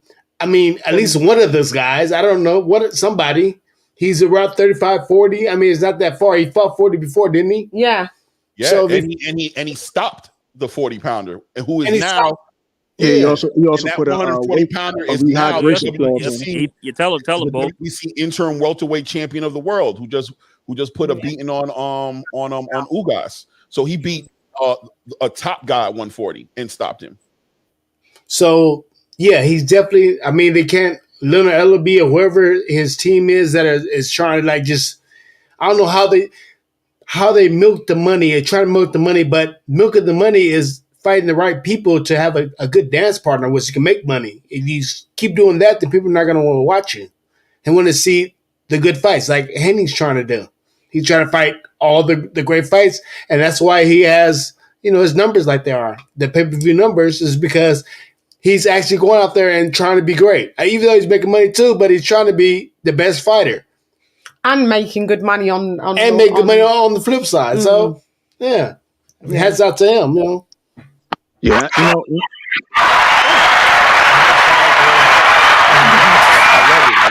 love it. What do you guys got to say now? Hey, you know what I think? Hurry up. We already got you. I'm sorry. Was that? I'm just playing. Go ahead. Man. Nah, that's what I think, man. I think you know how that Jay-Z line said, this is, I'm a businessman. I'm not just a businessman, I'm a businessman. And I think that's how they look at Gervonta Davis, because he's the business, you know what I'm saying? And these promoters gonna try to make as much money off of him as possible. They're gonna put him in winnable fights. They're not gonna really put him in 50-50 fights. You know what I'm saying? Until that cow is already milked out, pretty much like how they did Errol Spence. They milked the cow so much. And I know deep down inside they probably was thinking like, damn, Terrence Crawford is a real problem for this dude. So we just gonna keep milking this cow, keep selling it to the audience and whatnot. And for him to get in there with somebody like a Devin Haney, which I don't really see happening now that Devin Haney moved up. They're not going to risk that. They're not going to risk him fighting Shakur Stevenson either. They're just not going to do it. I'm not saying Tank doesn't want to do it, but I just think, the team he's rolling with, they don't want that to happen because he could have already fought Devin Haney quite a few years ago. They don't want to see that happen. So at the end of the day is, he's just going to be entertainment and he's going to make a lot of money just by fighting a bunch of, Mexicans because Mexicans won't spend that money for these fights to happen at the end of the day. You right. But Tank's he's accepted the WBA super belt now, hasn't he? Well, guess what's going to happen now? He's going to hold that belt hostage. He's going to hold that belt hostage for God knows how long. I saw on Twitter yesterday that he's been elevated. Yeah, but I mean, he's kind of like, he doesn't want to accept it type of thing. That's what I typed. I said, so he's emailed champ. He's the champ because somebody emailed him the belt. Isn't that what he said about that? He's about to hold the belt hostage now. That belt's he ain't about to do nothing with that belt. Yeah, but remember when he said when there was rumblings if he was going to be elevated to super champ, he was like, "Nah, I won't be taking that. I won't be taking that." And then well, we don't believe you. You need more people. Yeah. But what's happening right now is the WBA saying the WBA came out and said, sanctioning fees, baby. Give me my money. Give me my monies. Now when you fight in 135, you're gonna give me my monies. You're gonna give me my three. Payday. You want payday. I know that. And he has no choice. And listen, man, look, Abdul Wahid, you got the belt. Hey man, you might as well be a champion, brother. You might as well act like a champion. It doesn't seem like you have a decision in it. So you might as well act like a champion, fight other champions, shoot, do something real crazy. You know what this means now? You know what I'm saying? Go crazy, go off the deep end. We got booed. Even. Do y'all know what this means? Tank's actually a 2-division champion now. Say it again. Y'all know what this means now, right? Tank's actually a 2-division champion. What are you counting? Which I mean, he is 30 and 35. 30 and 35. Yeah, he is.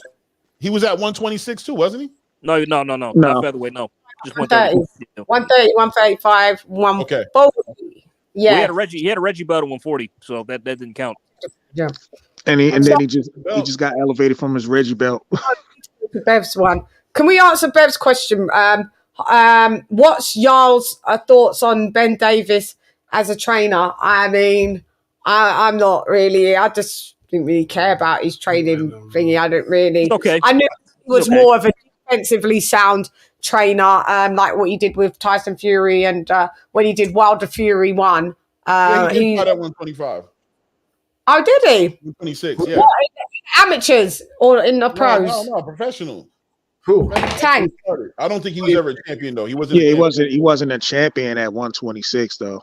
I don't think. I thought he came in at 130 and then went. No, he did 126, 130. Okay, so no, because they're saying but he didn't have a title, so he's not a 4-division champ because they tried to say he's a 3-division champ or whatever, but he's not anyway. Even 3. No, never was. Yeah. Okay. So he came in real small. Okay. He's kind of he's short. Yeah, he's short, but I thought he came right 126. He came in at feather. Yeah, he did. Okay, so Ben Davis, thanks for clearing that up, Claymore, because stats, facts, and data is what we rock with here. I have opinions just like anyone else. You got opinions, but unlike what you're doing, is I bring facts, data, statistics, things you can go look up yourself. R.I.P. the Godfather. In the Rest in peace. So thoughts on Ben Davison as it's Davison, isn't it? Ben Davison. Yeah, as a trainer. Davison, yeah. I think styles make fights and styles make coaching. And I think Ben Davis works for I think he has a way of training. I think it's speaking towards like heavyweights that it either works or doesn't work. And I think if it works, it works. It doesn't, we can't take it away. They say even if a liar tells the truth, it doesn't change the truth into a lie, right? So at the end of the day, at the end of the day, he worked for Tyson Fury for a large part of his career, and he works for Anthony Joshua. And if Anthony Joshua is happy with what he's seeing and the environment he's in, and he's producing what he produced for us against Otto Wallin, I have no problems with him. I think he's a great coach for Anthony Joshua. Yeah, I mean, what works at the end of the day is just whatever works for the fighter. I didn't want him to be with Robert Garcia. I thought that was totally pointless. I thought the Derek James thing was he's going to turn into a flat-footed fighter, which we did see him do in that last fight with Was he with? Jermaine Franklin and Robert Hellenius as well. And Hellenius, yeah. I was like, AJ usually be on the balls of his feet, so I didn't think that was a good matchup. I mean, whatever works. If he likes it, I love it at this point. Do you know what I mean? It's whatever. Like you said, styles makes fights and styles makes trainers. That's actually, applicable. I think, So whatever he loves, whatever he likes, we love. I know, AJ, you did say you have to cut out early and you will be leaving us. Tell them where you can find me. I know, I wish you could stay longer, but don't worry, I got Claymore. I got Claymore and I got BOLD. Shane's just gone to get some munchies and top me up with some more hydration, eh? Yep. Yeah. I wish I could stay too, Chad, but I got to cut out. Salute to y'all. Salute to the chat. Happy New Year. Salute to Shane. You can find me here on Lady Chann's chat and on a few other lives. And I'll be back. Thank you, AJ. Love you. AJ. Thank you, Chad. I'll talk to you later, okay? Okay, we'll chop it up for sure. Oh, yeah, and I'm going to do the thank you for the Cash App. I will be flagging that up, so I'll let you go, and I'll do that. No problem. You're welcome. I'll holler. Thank you very much. AJ. Bye-bye. AJ's lifted beauties. So I hope that answers your question, Bev. But what I want to do, guys, is I did want to touch more on that, on a bit of that card on the Makhmudov. They're looking like total trash with those shots to the body, yaddy, yaddy, yaddy, yaddy, yaddy, yaddy. What happened? Talk to me. He got exposed, man. But that's good for him. That fight is a good fight for him. That's gonna give him more benefits than it does anything else. I know he looked bad losing, but he has a lot of power, and it's good that he did something that Deontay Wilder didn't do, which is he challenged himself and he met somebody who exposed a weakness in his fighting capabilities, and hopefully he goes back, he works on that, and it should make him a better fighter. You know, it should make him a better fighter. Those kind of experiences that he has, that was a good experience for him, I think. You know, in the right time in his career, early, not late. Right, yeah. Because what is he about? What is he, 17-0, 16-0? I mean, 16-1 now, or something like that. Is like his stats 17-1, one of the two. Because I think Carlos Takam stopped his knockout spree, and then he went back, knocked a cat out just before this fight. He may be like 17-1, 16-1, something like that. Yeah, I'm trying to look it up right now, as a matter of fact. Ringside the reporter live. What up, babe?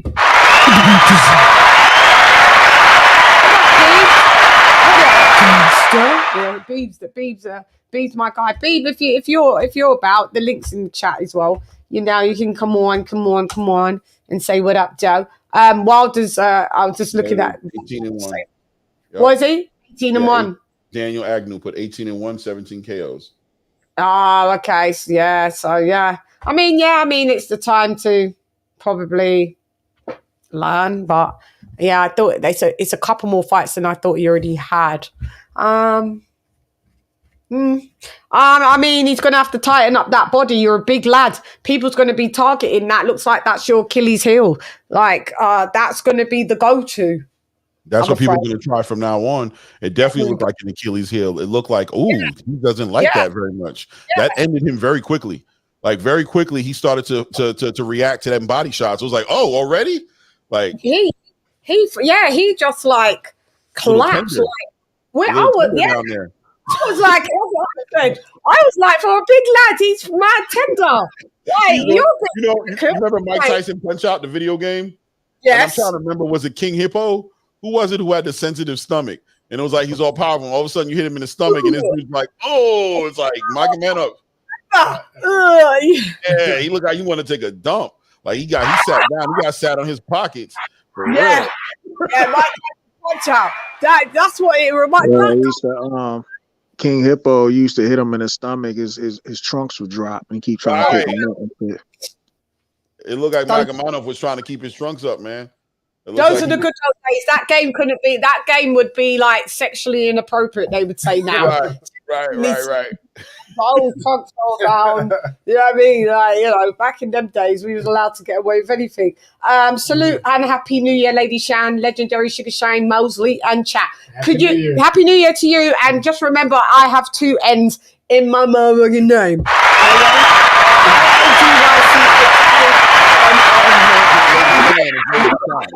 You got the juice now. Juice. No, I've got the juice. There you go. There you go. It's really nice juice as well. Hang on.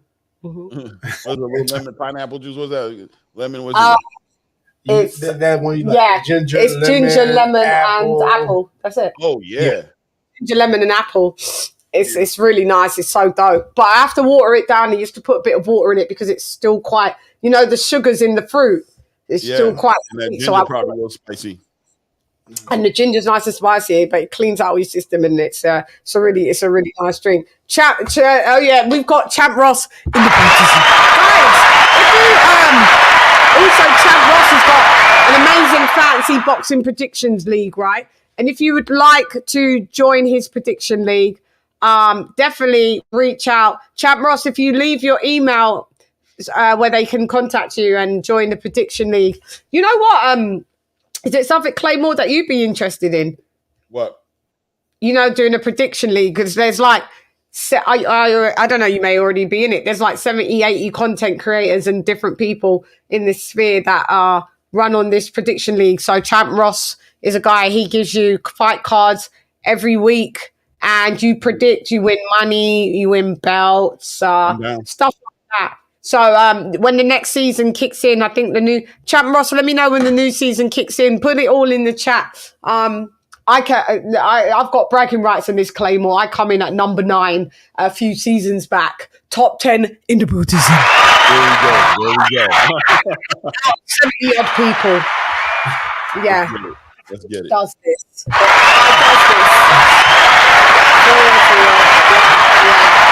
So Champ Ross, it's fun, but you have to be prepared to watch tapes and watch pull-up tape, and you learn about new boxers that you didn't. What it's all about. Yeah, and you got whoever the fight cards around the world. It's dope. So I'd urge anybody that wants to join, hit up Champ Ross. It's on Facebook. So I want to shouts out to Nick Harmer and mi hermano Remy, who are joint number 1 in the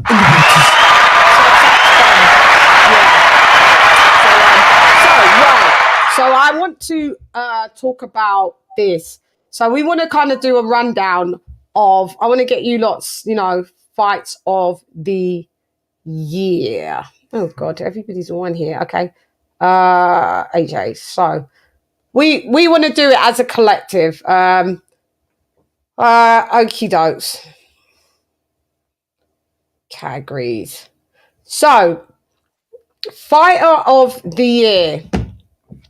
I'll go round and ask who's your fighters of the year, and I think these are these AJ's ones.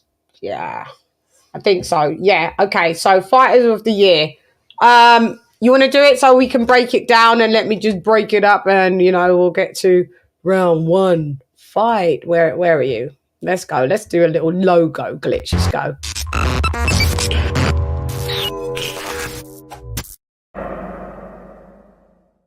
Round 1. Fight. Okay, so fighter of the year, Claymore. Who's your fighter of the year?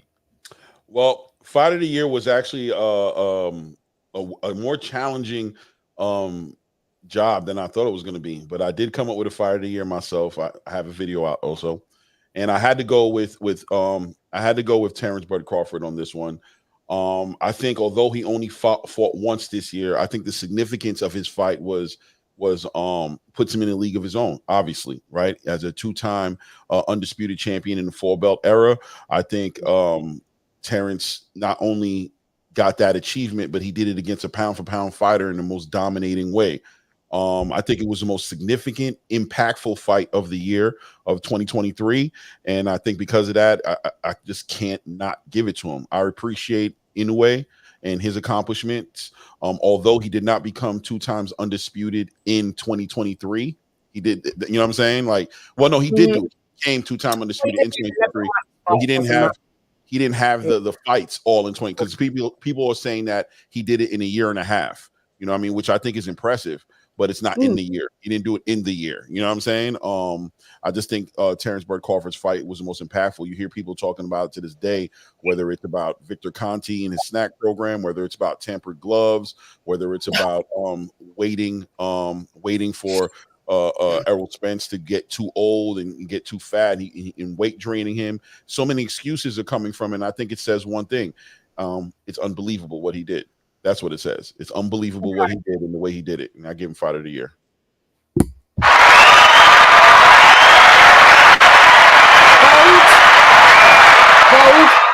Who you giving Fighter of the Year? It's out of Terrence Crawford and Naya Inoue.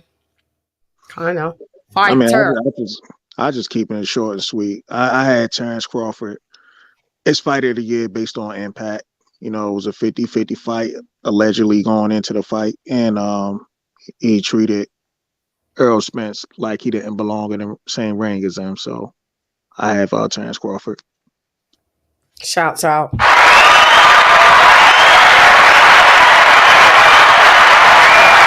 Jamie Bobaney. Yeah, Terrence Crawford. I mean, everything that they said, and I couldn't have said it better. Terrence is a complete fighter in all ways, and it seems like he's going to be the fighter that can actually get the job done regardless of what's going to happen. Like, he can adjust. Seems like better than any of the others. So, yeah, I have to say Terrence Crawford. Terrence Crawford. Yeah.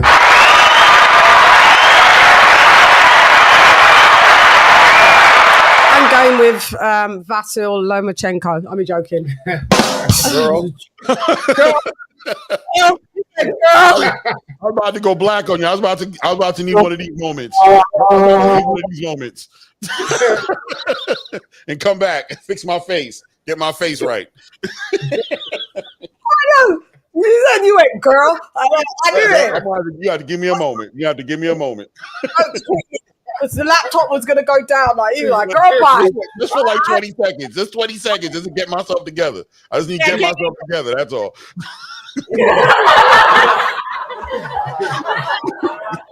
That's all it. the respect I had for you, LadyChann and Smith the Beautician. Yeah, I know. I'm only kidding. So I'm going with Terrence Bud Crawford, of course. I mean, Fighter of the Year. We waited so long to see that fight. I think he's a phenomenal fighter. He's one of my favorite fighters, and it's what doesn't need to be explained don't need to be. What don't need to be explained don't need to be said. I echo all you guys' sentiments. He's a phenomenal fighter. He's a hell of a fighter. He's a 5-star fighter.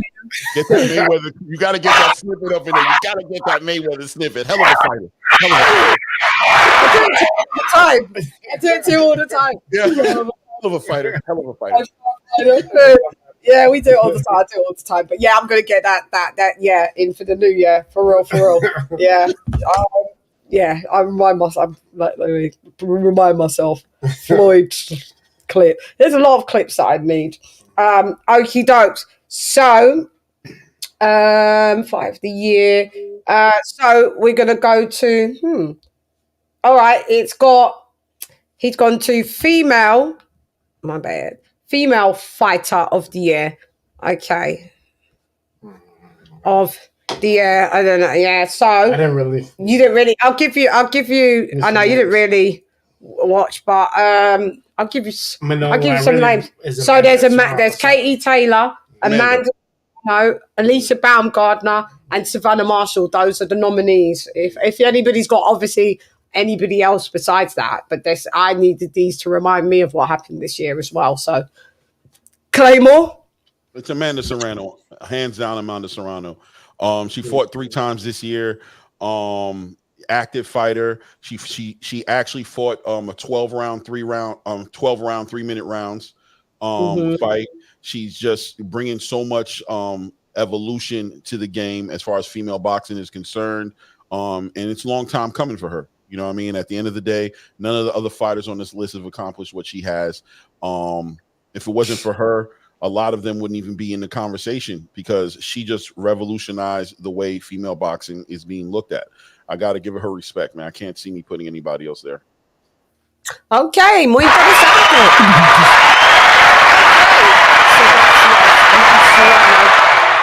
Harold, who are you going with for Female Fighter of the Year 2023?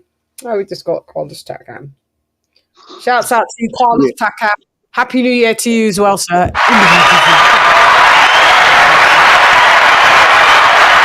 I know you're watching the show. Yeah, I agree. I think Amanda Serrano, her activity and stuff like that, and the push for women's sports to get some recognition as far as equality as well with the 12 3-minute rounds and stuff. So, and she's been active. So yeah, I agree. I think she should be Fighter of the Year. Female Fighter of the Year. I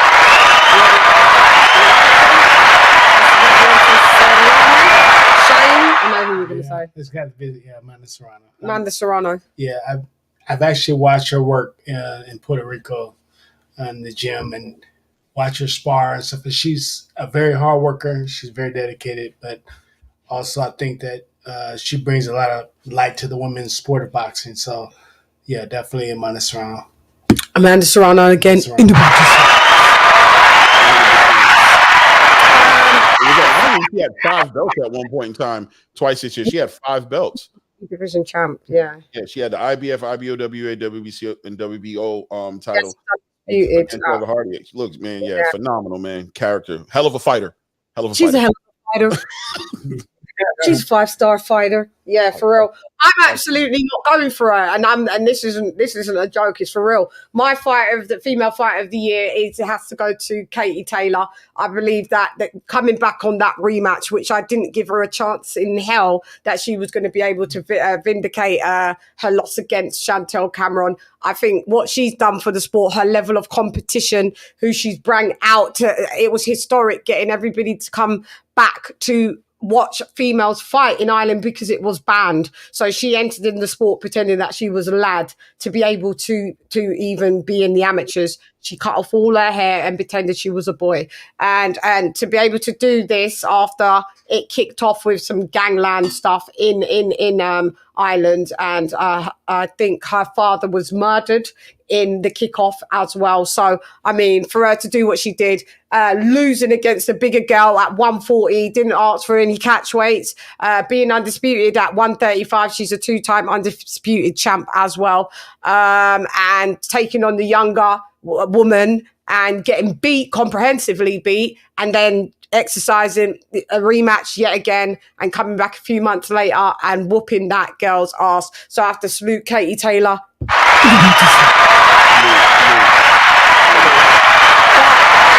do love Amanda Serrano as well, but yeah, I do love her. But yeah, I think I think Katie did win it, by the way, right? ESPN gave it to her, right? Say that again. I think ESPN gave her the woman fighter of the year. I think she actually won. Katie, they gave it to Katie, yeah. Oh, okay, yeah. That's their girl, kind of. No, she's Matchroom. Yeah.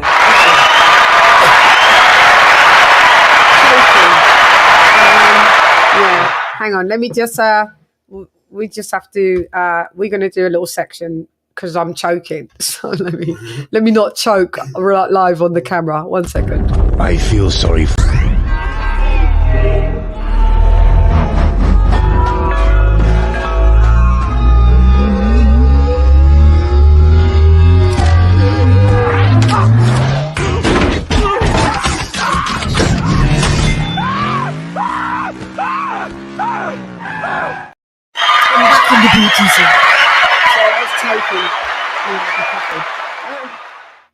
Come right back to choke again. So fight of the year. So this is fight of the year. Batavia versus Yard. Navarrete versus Wilson. Munguia versus Devryanchenko. You might not have seen these fights. You haven't. Cordina versus Rakimov. Okay. Haney versus Lomachenko. Ramirez versus Espinoza. Foster versus Hernandez. Rodriguez versus Edwards. Neary versus Hover Heinesian. and Matthias versus Ponce. Yeah, I've seen majority of these fights, but that's the lineup. But if there's other fights that you want to put in the Buddhism, go ahead. Fight of the year. I think. Go ahead, Claymore. Out of that list, you can pick your own. Okay. Totally your own. I think there was some great fights this year, you know what I mean? And honestly, I haven't come up with my fighter of the year, but this is actually a great moment to come out with it. Why not, right? So yeah, I've been weighing out fights, just watching these fights. I think the Espinoza Ramirez fight was one. It just came at the end of the year out of anywhere, and I think it has the more like fresh impact, being that I just saw that fight happen. And you listen, man, I have to put, even though it wasn't competitive, I have to bring up Terrence Crawford and Errol Spence, man, as the fight of the year. You know what I mean? I think that fight just meant so much. I think it was such an exciting fight to watch. I think it was amazing to see Terrence Crawford work in that fight based on impact. You know what I mean? I am going to go with that fight, but right behind it, the Ramirez Espinoza fight, because once again, an upset like that, and both those guys threw such a high volume of punches, especially Espinoza throwing like over 100 punches in some of those rounds. I thought that was a crazy competitive fight. Both guys went down. I'm really excited and hopefully to see some sort of rematch. But fight of the year, I'm going to go with Terrence Crawford and Errol Spence, even though it wasn't competitive.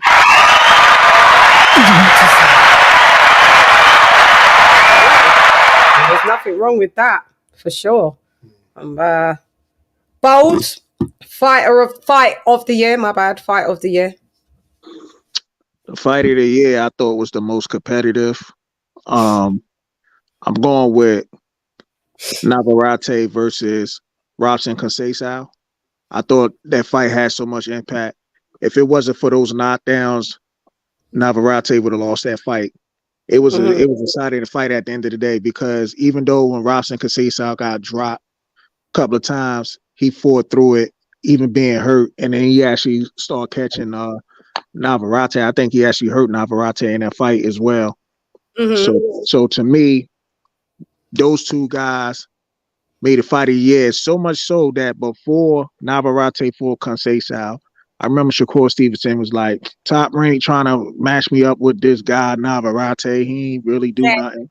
And then now all of a sudden, he tweeted out saying, yeah, bring me Navarrete. You know what I'm saying? So, that 30, right? Core moved up, so they didn't actually get to fight. Yeah, but Navarrete is a big 130 pounder. Yeah, so and he's the WBO champion. I'm not sure if he's the super champion. He could crack at that that belt at 135. Yeah. Okie doke. So Navarrete versus Robson Conceição. That was a good choice.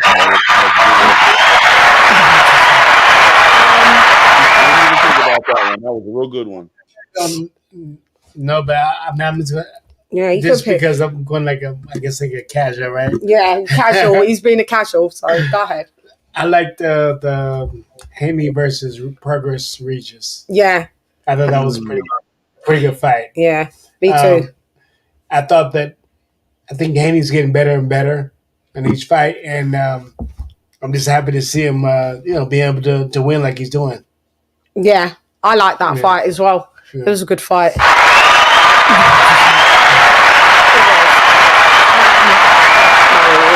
That really wasn't. That's right. I'm coming over with you, Claymore. I'm back on track. I'm with you, bud. I'm with you. I'm going with Spence Crawford. Even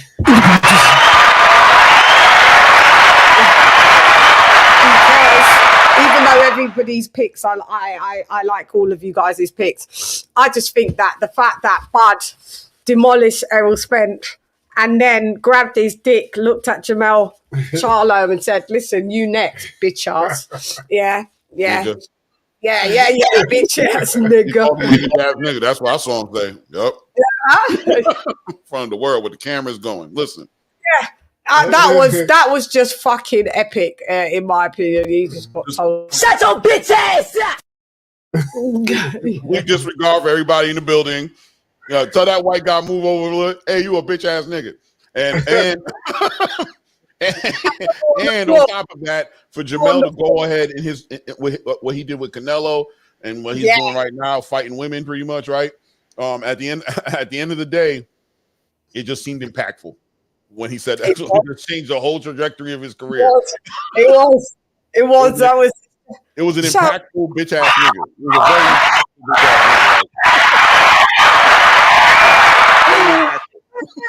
So I have to give the fight of the year for that, boy. That was entertainment at the highest level. Yeah, entertainment, skill, talent, elitism, athleticism, everything. Just power. Oh yeah, we're going to go on to the power thing. God, that's causing a stark debate as well. Okay, so next one is it is KO of the year. We got some good ones, man. I'm not writing correctly. KO. Yeah. I'll give you the...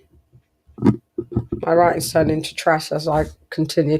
KO of the year. We've got these ones as feelers. Nakatani versus Maloney. Joyce versus Zile Zhang 2. Mendoza versus Fundora. Joshua versus Hellenius. Tim Tszyu versus Ocampo. Wood versus Lara 1. Colbert versus Venezuela 2. Valenzuela 2. Catlin versus Kilgannon. Heffron versus Cullen. Nunez versus Seika Escandon. Opetaia versus Thompson or Zorro. Curiel versus Notshinga. And Wood versus Warrington. This one's like, I don't know. This one's a bit, because there was many, but you didn't see a lot of these KOs at all. I mean, the one that I liked. We'll start with you. Go ahead. Yeah, the one that I liked was it was in the Reckoning when the southpaw. Well, it was a cruiserweight champ, right? He came with the Well, the one we Opetaia against there is with Zorro. Yeah, I kind of like that one. That's a good knockout. Yeah, that was crazy. Opetaia versus Zorro. Yeah.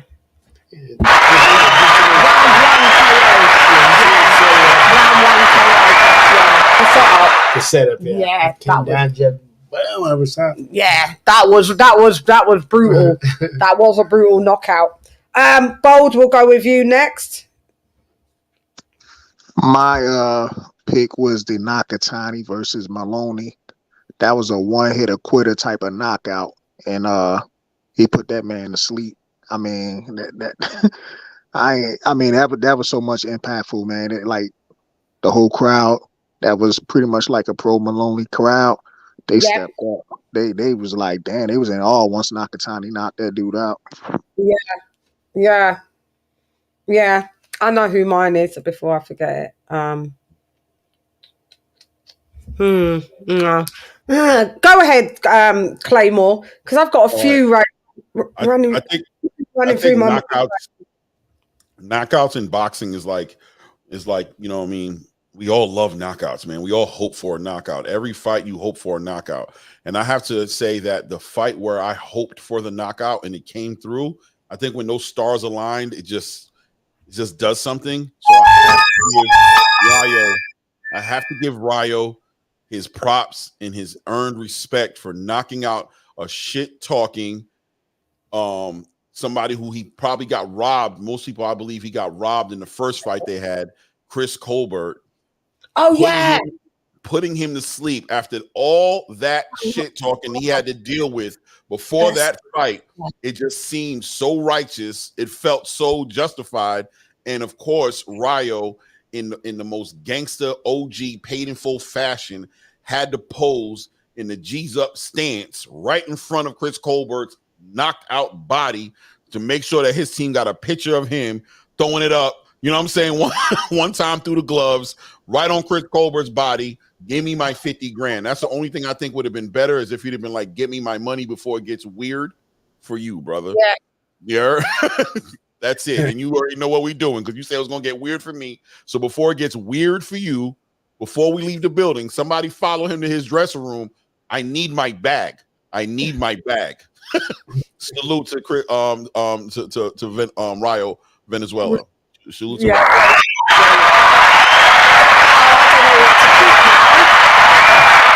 I was sick. That Chris Colbert knockout was devastating. I think you was in Houston at the. I want to say you was at Houston, and that happened at Shane's fight, and that one was wild. I did like the. I like the.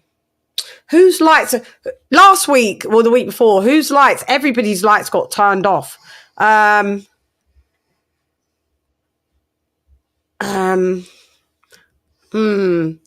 to. God, I might piggyback onto you because that Chris Colbert one was wild. I think I showed you it though. Chris Colbert with the. I think he had. I don't know. Maybe he had the red hair at this fight, pink hair, one of the hair.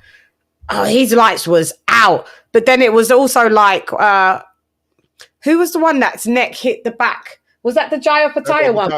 That was the Pataya one as well. That one was, but yeah. Do you know what? It was just like the difference between those knockouts for me was knockouts always feel personal to me. They seem personal, like, you know what I'm saying? And I don't think there was a more personal knockout than that knockout. That knockout was like, I mean, I just listen, man. I wanted him to knock him out. I'm like, dude, he's talking so much trash.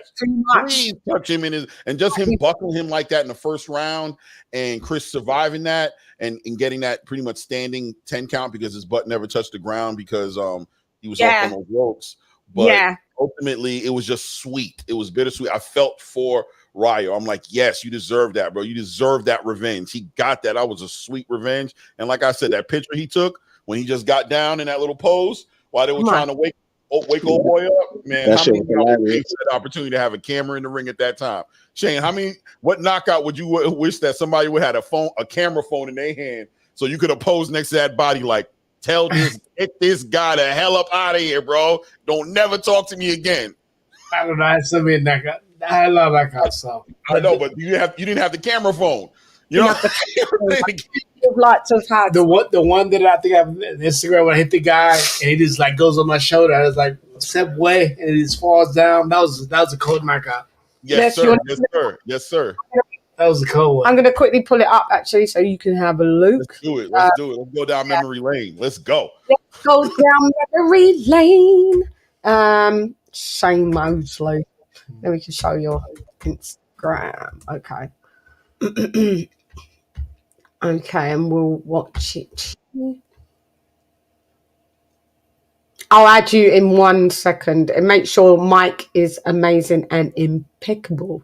Okay? And give me a minute. I see you.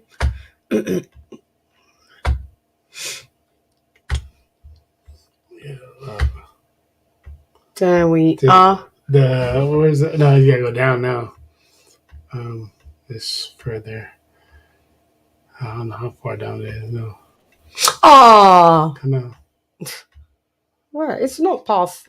Yeah, because I thought it was before. I thought it was recent. More recent. It was recent. Is it this one? It was on a star one. No, they don't even have it on there right now.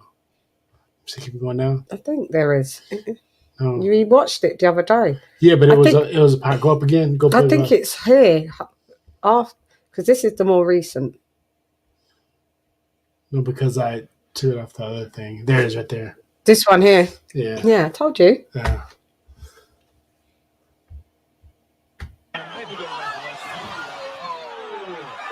Gomez down the corner coming out to wave it off. And Gomez saw the corner coming in. He was waving off the corner. He wanted to continue or at least make an effort to get up, but crunching like lightning. Here's the hard work. Watch this right hand. Again, I'm talking. Get off me. What are you doing? Over to his right, exposing that chin that is so vulnerable. Right off the break, too. One knockout. And like a sack of potatoes. Man, what are you saying? Shane, you look like you looked at him like you better not be faking. You like you was gonna hit him one time, but you were like, I'm gonna give you the benefit of the doubt. Look like you're going down because I'm about to hit you again. You better not be lying to me. Wow. That was in the 11th round too. So he was coming the whole fight. He was coming with the whole fight. I was like, I put everything I had in that right hand. Like he's going to sleep on this one. Yeah. You walked. You met him halfway. You met him halfway. It's cool. I got you right here, bro. We good right here. That was a fold. Wow. Yeah, that was a good knockout there, mate. Yeah. That was a good one, baby. A good one. They didn't give a knockout of the year for that one, did they? Didn't they? No, they did. They did. I don't know who else did. Haters. Loud enough. That was my first title defense too, at lightweight. Yeah, he's skinny. He's skinny little lad there, wouldn't you? Yeah. First of the 8 knockouts, eight knockouts on that at 135. Yeah. Shouts out to Sugar Shane Mosley. Hey, David!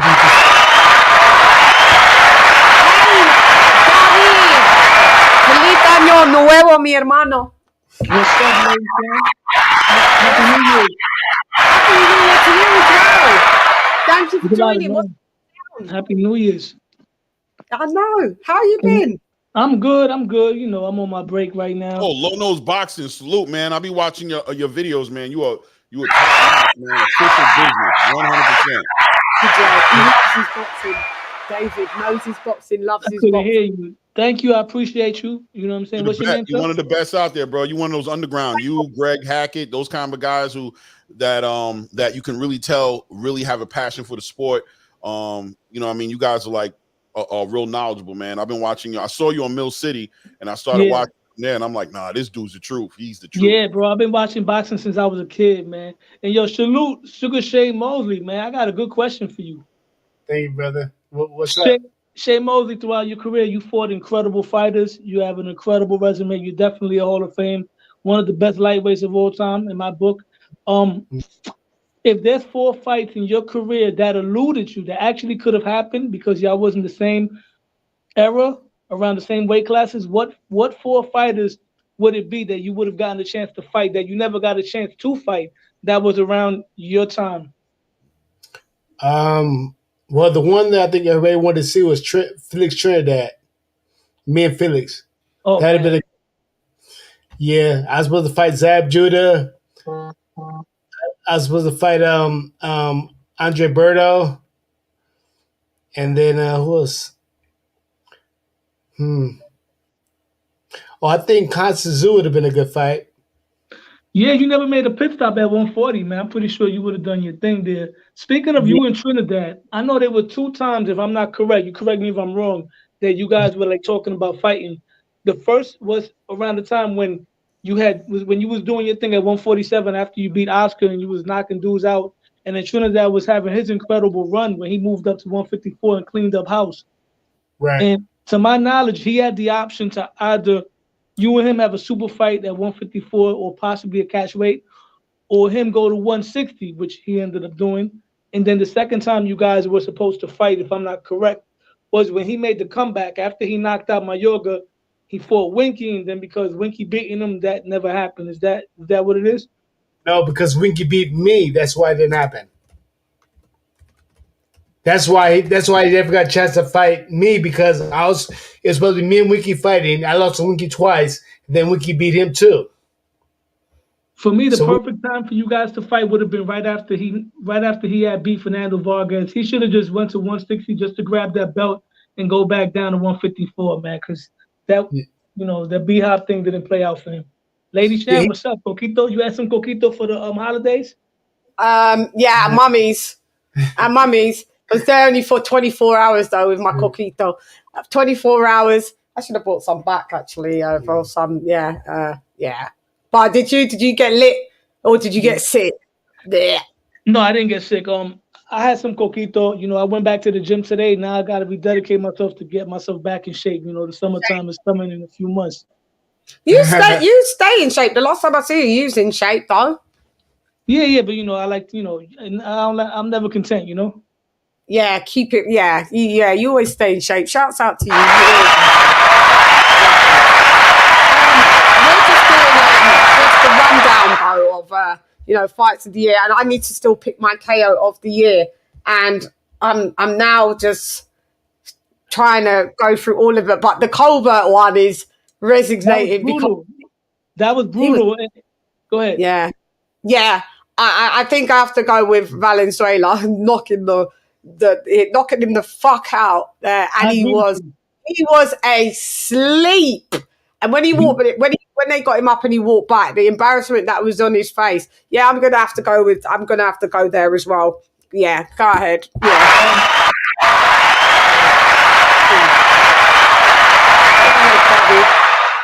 Lady Chann, I have an inside joke for you from back in the old days when you was on TBV. You know my body. You know my body. Remember that? remember that Colbert? You know my body. You know my body. Yeah. Low. What's up? Should he have got his bag? Should he have got his 50 bands, man? Should he have took that home with him, or did he do the right thing by letting Chris Colbert live? I mean, Valenzuela was just being, man. He was just being an honorable dude, being kind, whatever. He felt bad for him. At the end of the day, you guys, Shane, because you was a pro. You guys put your lives on the line. At the end of the day, he's like, you know what? He just got knocked out. I don't want to take money out the man's pocket. I think Colbert should have been like, you know what? I'm gonna pay you anyway. But it is what it is. Salute to both guys. But I don't want to see Valenzuela fight Tank. I think that's gonna be a highlight reel waiting to happen. Yep. Yeah, I do. I think he's perfectly made for Tank. I think Tank's just gonna walk him into bed. Like he's gonna walk him right in. Because he's gonna keep chasing Tank around, trying to land that, and Tank's just gonna time him out, very similar to what he did to Rolly, and he's gonna put him to bed. He's gonna tuck him up. I think it'll be easier to Rolly because Valenzuela is not gonna be as aggressive as Rolly. He's good. He's a strong puncher, but he keeps his head on the line. He keeps his chin up. And he gets hit flush. Like his neck goes all the way back. If Tank's gonna fight somebody, I mean, if it was up to me, it'll be Shakur or Lomachenko. But if it's not gonna be them, at least Pitbull's shown that he's gonna bring it to him, and he's shown that he's durable. So if that's the case, if he's gonna eat off the Mexican platter, I'd rather it be Pitbull rather than Raul. Well, have you heard the rumors about him potentially fighting Gary Russell? Gary Russell Jr.? Yeah. I'm all for it, even though Russell been out the ring for a while, but I didn't hear that rumor. Yeah, there's a little rumor going around that they're potentially entertaining that, bringing him up from 130 to fight 135. But yeah, he's been gone for a minute. I don't know. Me personally, I would like to see it, but I don't want to see it right now. I want to see Gary get a tune-up. I'd like to see bottom line is I want to see Tank Davis be challenged. I want to see him in a fight with real talent, generational talent. I want them focused on legacy this year. I understand you want to get your money. You've been doing that for a while. This year, I would like him to commit to fighting the fights that we all want to see. I agree with you 1,000%, especially now that he recently, he embraced his new faith and he changed his name. Maybe this is a turning point in his career where this starts becoming the pretty boy stage of his career, because he went straight to the Money Mayweather stage. And Gary Russell and him, that's a fight that should have happened a while ago, in my opinion. There's a lot of fights that should have happened along with Tevin Farmer, Lomachenko. Those guys been calling him out. But Gary Russell is something different that we haven't seen him in there. He's in there with a slick black southpaw that's athletic. We just got to see what Gary has left in the tank. But if Gary were to get a tune-up, like you said, that would definitely be intriguing, especially if he looks sharp. Yeah, definitely. I just want to say, so it's all good, Champ Ross. The new season for the Fantasy Boxing Prediction League starts January 13th. So enroll. Okay, so we're going to continue with what we are doing. Just to remind you, on the weekly wrap-up, Shiggity Word.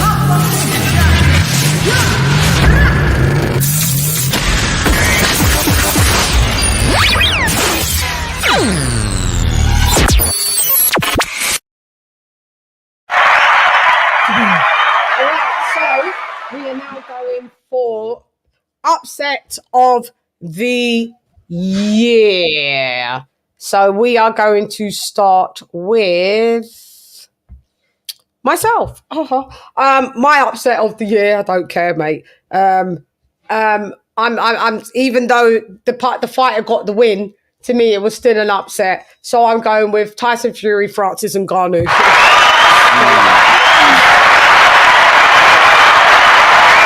Because we all knew that Tyson Fury got his ass beat. So I know technically it's not an upset because Tyson Fury got the win, but I'm spinning it back how they tried to spin it on us. And that was an upset because there was no way on God's green earth was Ngannou, a novice from the MMA, coming in to beat who's supposed to be the number one, who I don't say he's number one heavyweight champion, WBC champion of the world. So, shouts out to Francis Ngannou. Your skills are really in the booty.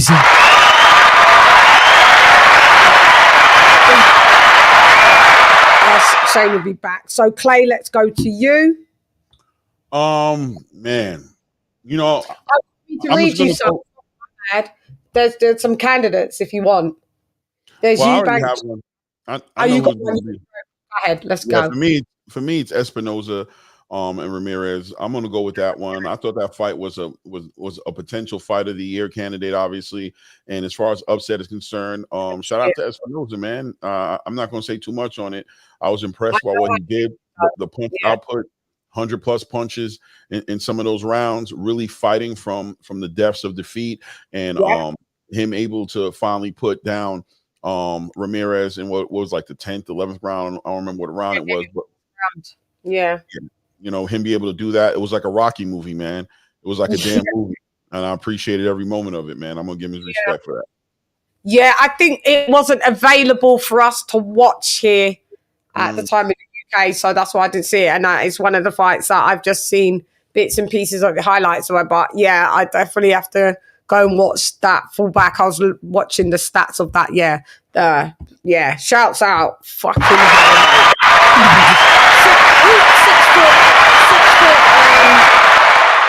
6'3".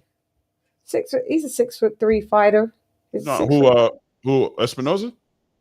I think he's like 6'1" or 6 foot. No. 6 foot. I think he's 6'3". I want to say he's 6'3", but he could be 6'1". I just know he's freakishly tall for the weight. Yeah. Yeah. I think, yeah. Hey, there you are, David. Bold. Upset of the year. I'm gonna take a different approach on this one. It wasn't really upset of the year to me, but it was an upset to a lot of these fanboys out there. I'm gonna go with Terrence Crawford over Errol Spence, because remember they built Errol Spence up to be the boogeyman, the big fish. They built him up. They said Crawford was too small. They said he was gonna step all over Crawford. And once Crawford beat his ass, they all came out with conspiracy theories. That's how bad that ass whipping was. They came out with conspiracy theories, basically saying Errol Spence was drunk or high or weight drain, and whatever excuse they came up with, or he ran the mountains, snack everything. You know what I'm saying? So the gloves, yep, gloves as well. So like I said, it wasn't an upset to me because I expected, him to beat Errol Spence ass, but it was an upset to a lot of these diehard Errol Spence fans.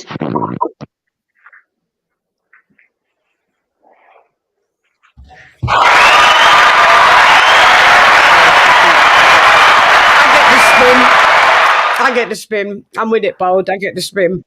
I get it. Yeah. He's too big. Spence is too big, too strong. He just walked him down, Break him down. Yeah.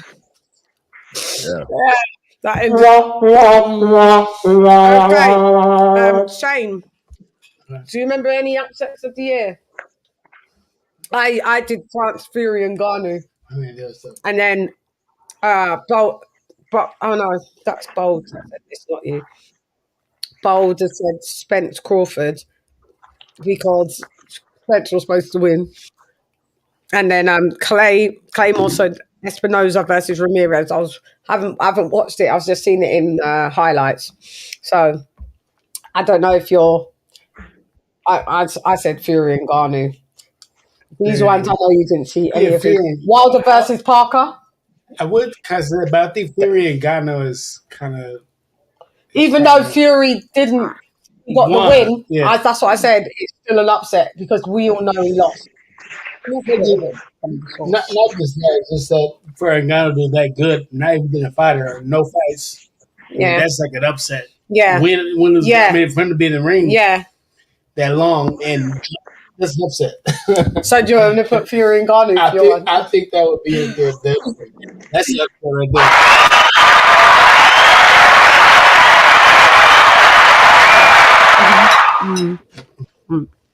Yep, for sure.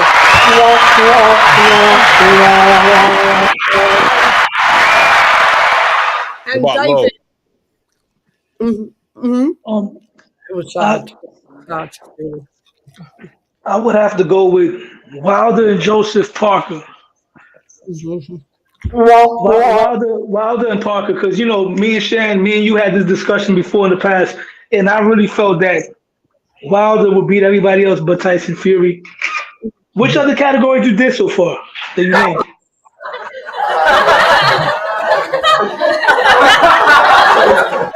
Go on. Sorry. No, I was asking which other categories you named so far. Oh, okay. So I have Eubank versus Smith 1. Eubank Jr. Espinoza versus Ramirez. Mendoza versus Fondura. That was a crazy one, actually. Tapales versus Akmadaliev. Rocha versus Santillan and Curiel versus Noshinga.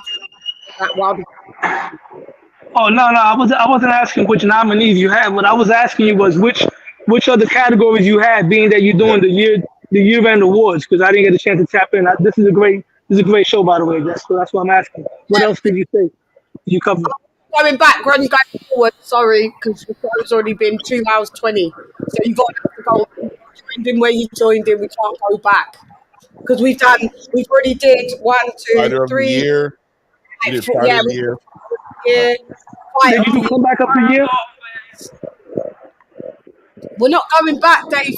No, that's not what I said. Did I say what I asked you was, did you do comeback of the year? That's what I asked you. I didn't say go back. Did you do comeback of the year? We can add that. That's a good one. So okay. We'll add that. Yeah. That's a good one. Oops, sorry, I'm on an accident. Yeah, that's a good one. So, do you want to do upset of the year, David? Yeah, the upset of the year. Yeah, I said it. The upset of the year, I said Deontay Wilder losing to Joseph Parker. That's the one I picked for upset of the year. You did. Yeah, you did. My bad. Ignore me. Ignore the I and I. So next on the agenda is oh no, it is on there, David. Comeback of the year. It is. It's next. Comeback of the year. Comeback of. Great. Start with you first, I guess. Me? Only two on there that leave Joseph Parker. Comeback of the year. That's all right. Comeback of the year, based on everything that was riding on this man's career, based on people were saying that he has to be in the straitjacket. They were saying that the fight with Josh Taylor shouldn't go forward. If he would have lost that fight to Josh Taylor, he probably would have got dropped from the promotional company. And after that win, he's back on the pound for pound, and people are now talking about him with the other 4 young kings. So I got to go with Teofimo Lopez as comeback fighter of the year. Oh, oh yeah, Tio. Yeah.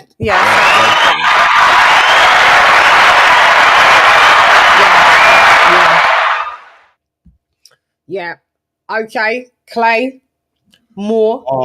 I'm gonna go. I like that one though. Teofimo was a real good one, man. For real. I didn't even think about him until you broke it down. That was a really good one. But I'm gonna go with what I was thinking. I'm gonna go with Anthony Joshua, man. You know what I mean? I think it was a journey. He's been on a journey to come back now for a while. His confidence was just so shaky. Even from the Jermaine Franklin fight, changing through all the coaches, going from Robert Garcia, going from I can't remember the first guy's name, something like Nagacheka, whatever his name was. Rob McCracken. McCracken, that guy, you know what I mean? Going from him, then to Robert Garcia, then to Derek James, and then now to be with Ben Davidson to be where he's at right now. I thought it was a big risk he took, a lot of risk jumping from trainer to trainer and looking as good as he did and confident as he did against Otto Wallen. I think he's back in the conversation in a valid, legitimate way as one of those top guys in the heavyweight division now, and I'm gonna give him his props for it, man. I give him comeback of the year. Let's go, baby! Let's go! I'm following suit. I'm coming with you. I'm tagging along again. Little old me. You can't get rid of me, Claymore. You can't. AJ, and for you as well, Shane. Yeah. Comeback of the year. Yeah. It will be soon. Let's go, baby! Let's go!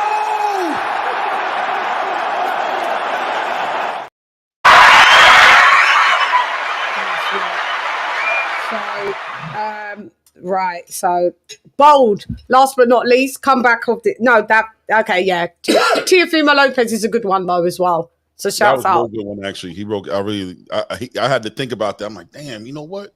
That Was a good one because everyone wrote him off and kid, but yeah, he's made an amazing comeback on for real. So that's let's just hope he keeps the momentum. That's all. We got to see him stay consistent right now, you know. He had that hiccup with Cambosos, and then he had that fight with Sandor where he was questioning himself. Mm-hmm. Hopefully now he builds from here and does what we all know he can do as long as he stays with his mind right. Yeah, exactly. Exactamente. Bold.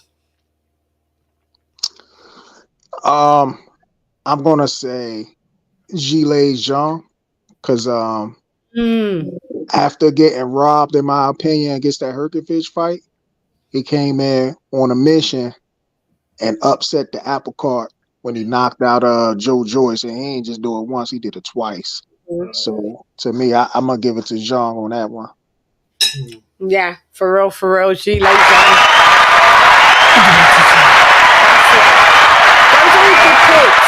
Those are all good picks for real. They are good picks. I can see each of them. I mean, Lee Wood was a good one, but Joseph Parker to be come back. I mean, it's either that you rate Deontay Wilder that much that him beating a Deontay Wilder makes Deontay Wilder that elite fighter that everyone got. So you either pick that because that's Fury's. Bar Klitschko, that's Fury's biggest win, and everybody shot that down, saying to beat Wilder ain't nothing. So to have Joseph Parker, having it's a massive accolade. I know on his resume for some reason, but I mean, if Wilder's not the guy that we all knew he wasn't, it shouldn't be deemed as a fucking massive win. Thought it was, man. Yeah, but I think Danny Dubois had more of a comeback than Joseph Parker. I think Danny was a guy without no heart. He kept giving up for him to fight against Jarrell Miller, a guy who came in 100 pounds more than him and fight that fight. And I'm gonna tell you what made the comeback for me. The fight was one thing, but that 10th round was significant because he was winning that fight quite comfortably at that point and really could have used options to run around the ring and just played safe and not even risking his own demise by fighting Jarrell the way he did. But he just seemed determined to get that finish, man, and that just spoke a lot on his heart because I know he was tired like a dog in that 9th round, carrying around that 330 plus pound man around for 10 rounds.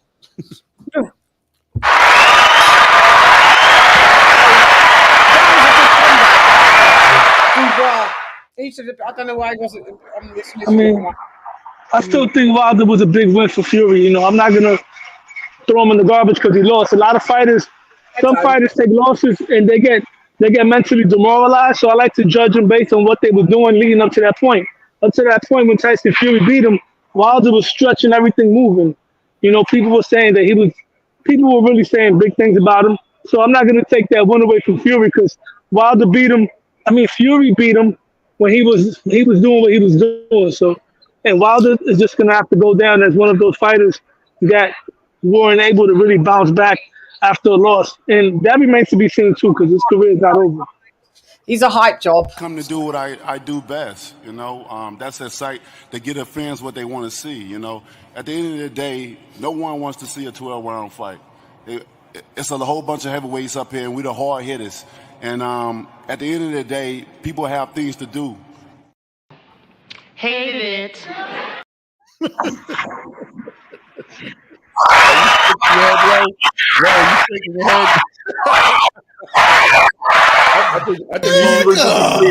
He's like this. He's a queen. That's all I see him doing right now. Yeah. Sorry, I've always felt it was overhyped and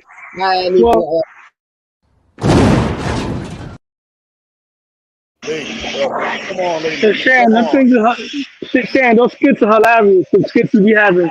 Oh my goodness. That one right there with the garbage. And not for nothing. And I don't want to sound so critical. This is why I always said this era of heavyweights. I'm not gonna use the word trash. I'm just gonna say these heavyweights are not really that good. Because there should be no way that some guy from another sport comes over here and arguably beats the best heavyweight in the world. Like, these guys would not last in the 90s with Lennox Lewis, the real king of the UK, Riddick Bowe, Evander, Michael Moore, Tommy Morrison, even old George Foreman that came back in the 90s would beat most of these guys, if not all of them, in my opinion. That's right. You're right. Even Tyson, all these guys. Like, yeah, these guys, see, back then, the heavyweights, they all had some type of amateur pedigree. They had Olympic pedigree. You had guys like Ray Mercer. You even had Larry Holmes as an old man that was still being competitive at that time. And this is why people need to cut the crap when they say that Fury is the greatest heavyweight of all time.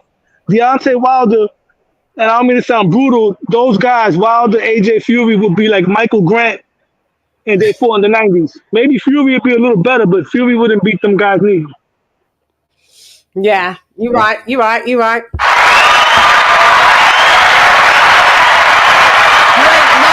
lies detected there. No lies detected. You ain't lying, mate. Trainer of the year. We've got Brian McIntyre, Bomac, Bill Haney, Ben Davison, Shingo Inoue, Inoue's father. So let's go with Claymore. I gotta go with the Mac, man. You know what I mean? Long live the Mac, you know what I mean? Bomac, really a humble trainer, walked with Terrence Crawford, built that young bull up from a young child, and had an opportunity to see him beat a pound for pound, one of the pound for pound best fighters in the world at the time. And become a 2-weight class undisputed champion in the 4-belt era. I think that's an accomplishment within itself. I think he's been consistent. You cap it off with what he did with Eubanks, helping Eubanks come in and get that comeback win against Liam. What's what's his last name? Which one? Liam Williams. Liam Williams, yeah. Liam Smith. Yeah, William Smith, helping him come back and do that. The work he's done with Keaton Davis, and I just like the dude, man. I'm gonna give him Trainer of the Year.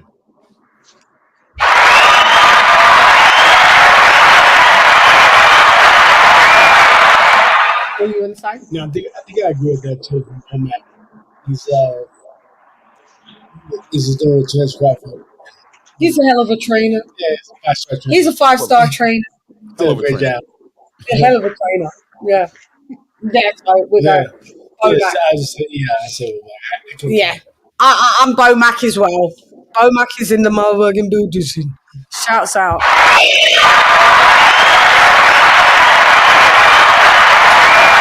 Who have you got as trainer of the year? I got Bomac for every reasons y'all just said. That's one for Bomac.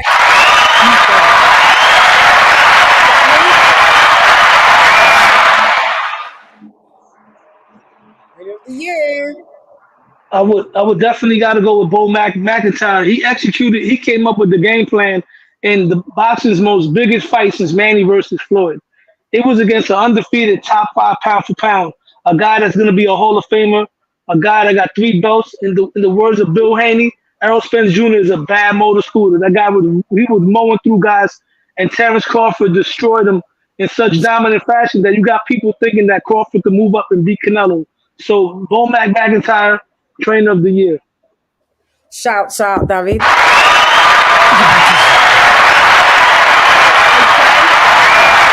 a couple more to go. Literally, we got like 3 more to go, including this one. Robbery of the year. Oh God! So robbery of the year. So we've got Haney versus Lomachenko, Colbert versus Valenzuela 1, Romero versus Barroso, and Kambosos versus Hughes, McCaskill versus Jessica McCaskill versus Sandy Ryan. Let's go with David first. I gotta go with Rolly against his uncle. His uncle Pedro whooped him, and that fight was stopped prematurely. That was the worst one. Yeah. For me. Yeah. Robbery of the year. So I'm just writing that down. David. Yeah. So we're gonna go with Romero versus Barroso. Romero versus so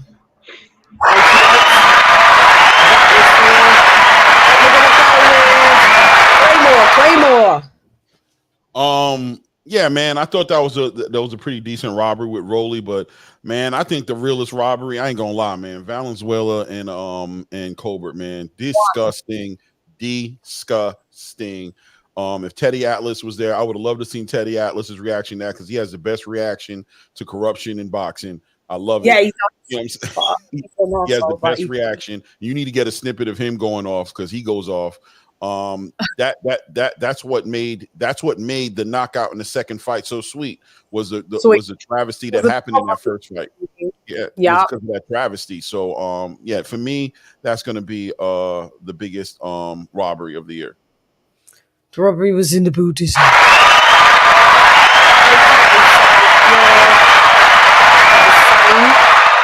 Bold, the robbery of the year. To me, this was an easy one.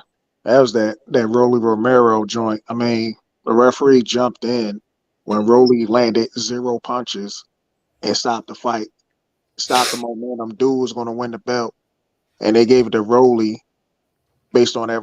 I mean, damn, that was a respectable referee too. I was really shocked that he stopped that fight. That done changed the whole trajectory, because Barbosa was going to win that fight. But yeah, that was the robbery for me. That was a big one. That was.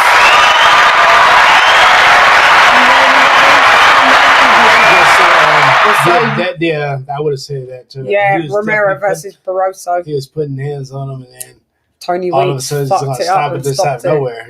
Yeah. I don't think I can't see nothing else that's evident of that. It's more of a robbery than that one. Fury and Ngannou. I mean, and Ngannou, or that one and that one. I think I'll just go with Romero Barroso as well, though, because that was the fucking pitiful, to be honest. Yeah, that's a clear sweep across the board like we did with Womack. I didn't pick that one, so it was going to cross the board. I picked Valenzuela in a Colbert. Oh yeah, you did. Oh yeah, sorry, my bad. You did, yeah. But the Barroso and Rolly was disgusting as well. It was really top shelf robbery, like clear robbery, like politics in its best fashion. Yeah, that was trash. But what part one, what you said of that fight of Valenzuela and Colbert, yeah, that was a travesty as well. Travesty. That's crazy. I actually had Colbert winning the first fight. In my opinion, it's close though, but I had Colbert winning the first fight. Really? Oh, did you? So it's not a robbery for you. I mean, the only one there that's really like a robbery for me was the Rolly, because that was like blatant. Everything else there was close. Loma and Devin Haney was a close fight. Yeah. I even scored it for Devin Haney after watching it 3 times. Yeah, that one I thought went the right way. Yeah, I still had it for Loma. When I watched it with the naked eye, I had it for Loma, like 8-4, and then I re-scored it and I had it 6 apiece. So, but still didn't have close. Yeah, exactly. It's still close. Exactly. So it's so close, I couldn't call it a robbery. Yeah. I couldn't call robbery because to take somebody's undisputed titles, to take all of his belts, something that close, I can't just give it to you. I can't give it to you. Yeah. Shane had Loma beating Haney as well. Yeah. Yeah. How many rounds you had in Mosley? I think I had Loma win like by 1 round. So what was that? It was a 12 rounder. 12 rounds. Or maybe a 7-5. So 7-5, like 7-5. Yeah, that's what I had. But I had it for Mosley 7-5. Could have been a draw. It could have been a draw too, but I thought Devin Haney fought his best fight that I've seen him fight in that fight though. I think he kind of helped him grow a little bit. Yeah. For me, what made the difference for me in that fight was that Lomachenko shown that he doesn't really have any answers for the body work. Like even when Teo fought him, and when Devin was hitting him with the body shot, he was just moving, he was just jumping in the air instead of just bending his knees, catching them shots on his elbow and countering. If he would have been countering the body shots and nullified Devin Haney's body work, then that would have made a difference and he would have won. But the body work was going unanswered. That's why I gave it to Devin Haney. Got you. Okay, I'm with that.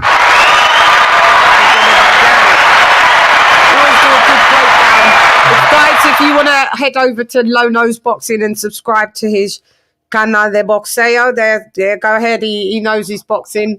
And, we go back like the moonwalk, don't we, David? So, yeah. yeah. Appreciate that, Chann. Definitely. You know, you're the first content creator that was actually talking with me, like, you know, because I watch you guys. I mean, damn, to me, y'all like celebrities. You're the first one I started communicating with, chatting with, you know, privately, me and you, know, and we always talked about this. Yeah, we always be chopping it up in the back, don't we? So it's all good. Yeah, you're my guy. Yeah, I love his content. He has good content. Thank you, man. I appreciate it. This year, I look forward to actually start doing live videos. That's one thing I haven't done yet, but that's something I'm going to do this year for sure. Yeah. Get into and doing the lives and all of that. Like, yeah. Yeah. And y'all more than welcome to jump on, you know what I'm saying? Yeah, you do it. You're growing and bit by bit, poco a poco, dia a dia. You know?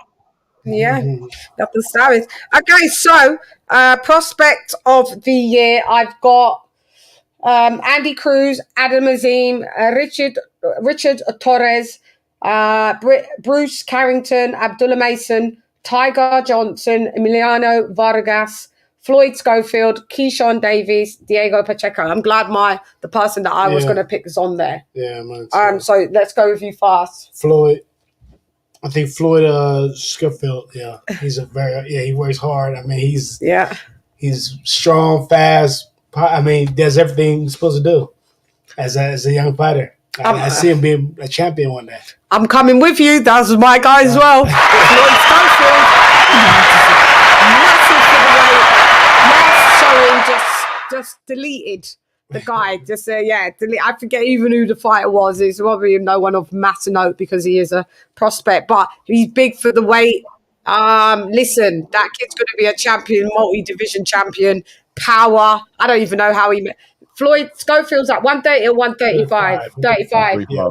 I see him, He's big. He's like my height, Yeah, he's big for the weight, man. You seen him, right? Yeah. I seen him, yeah. Jeez. He's a gym rat. He's a gym rat. Yeah, and his dad's his trainer. So shouts out to them. Yeah, I enjoy watching him, and yeah, for sure. Keyshawn is still a prospect, but I mean, I've been seeing him like since for a bit. So Floyd is the guy. Good too. Emiliano Vargas, Vargas' son. Yeah, he's really good. Yeah, I remember you saying that as well. So we have David. Who's your prospect of the year? That's a good one. Those are all good young fighters, man. You know, I would have to go with, based on the fact that people are already talking about him becoming fighting top 10 guys so early in his career, Olympic pedigree. I see Andy Cruz being the Cuban Lomachenko. I like what I've seen out of 2 fights. He's working in Philly, so he's turning his punches over with Mosley. I gotta go with Andy Cruz. Andy Cruz.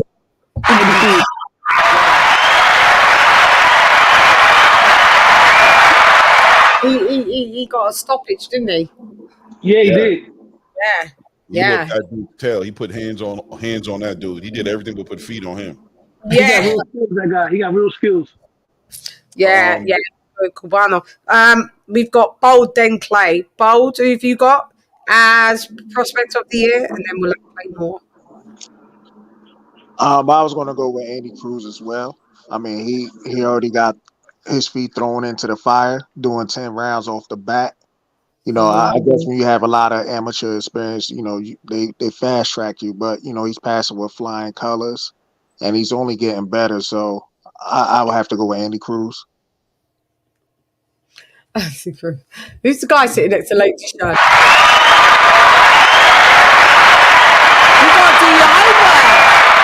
You got to do your homework, Mohammed. What's going on? Jay Mosley. Google is your friend. Claymore. Man, for me it's Andy as well. A lot of good people on that list, you know what I mean? But the pedigree, and who he's working with, specifically with Bozianis and those guys out in Philly, I think he can't find a better place to be. I seen just Boots Ennis in that ring when he fought his last fight. I'm like, oh wow, Bozie's really putting this guy on the way he was moving. Huh? Who are you picking? Sorry. I'm picking Andy Cruz. Sorry, my bad. Okay, yeah, sorry, go ahead. Because I was reading the chat. Sitting over there with Bozie, I think he has the most the best trajectory out of all the rookies in the game right now. I'm a fan of Keyshawn too. I think Keyshawn shouldn't be a prospect this year. I think he played himself a little bit with the way he carried himself outside the ring, and it caught up with him, and he's just going to have to just, you know, work that out, and I think he will. But, you know, I don't think it's no mystery that Andy Cruz and Keyshawn Davis are connected in their history with each other, and they're probably going to make a big fight whenever that fight gets put together. So, but I'm going to go with Andy Cruz for sure. Yeah, Cruz beat him in the Emmys, hasn't he? Like 3 times. Twice. I agree with everything you said.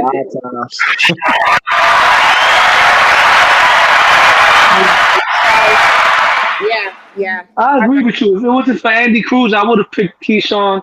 And you know, I noticed this era of lightweights, especially from when Devin Haney was there and all the guys there, this might be the best era in lightweights with such a deep lightweight division I've seen since the early 80s when Camacho and Chavez and Ramirez and all them guys were there. You know, that this is a real good, like right now, this is the new money division between 135 and 140. Usually it's 147. Right now, the cream of the crop is 135 and 140. Yeah. Sure. The division. They're deep, very deep divisions. Yeah. Okay, so we've got disappointment of the year.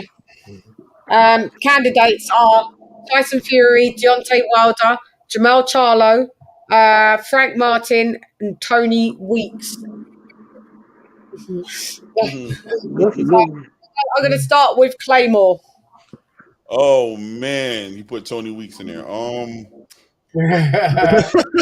You petty. I didn't, and then it's just appeared to me. I didn't actually put him in there, but I got you back, bro. I ain't gonna put you there. I ain't gonna do you like that, OG. I got you back.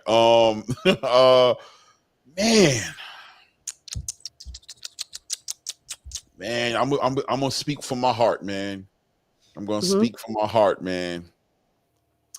Frank Martin disappointed me this year, man. Frank Martin really disappointed me in this year. The way he handled the negotiation with Shakur, you know, and then got real quiet afterwards. He didn't fight for the rest of the year, and then he had coming off of a eye performance.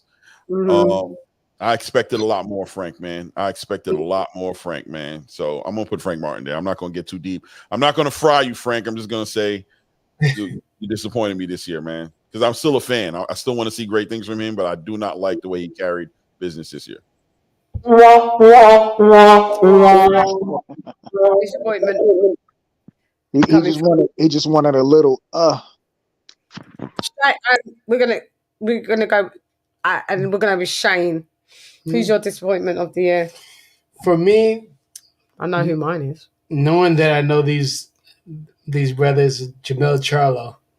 I have to say, when he fought, when he fought Canelo, because I know, like, even though Canelo's that much bigger, there's things he could have did to just sit there and fight just a little bit. He didn't. He chose to just, it looked like, just take the bag and run.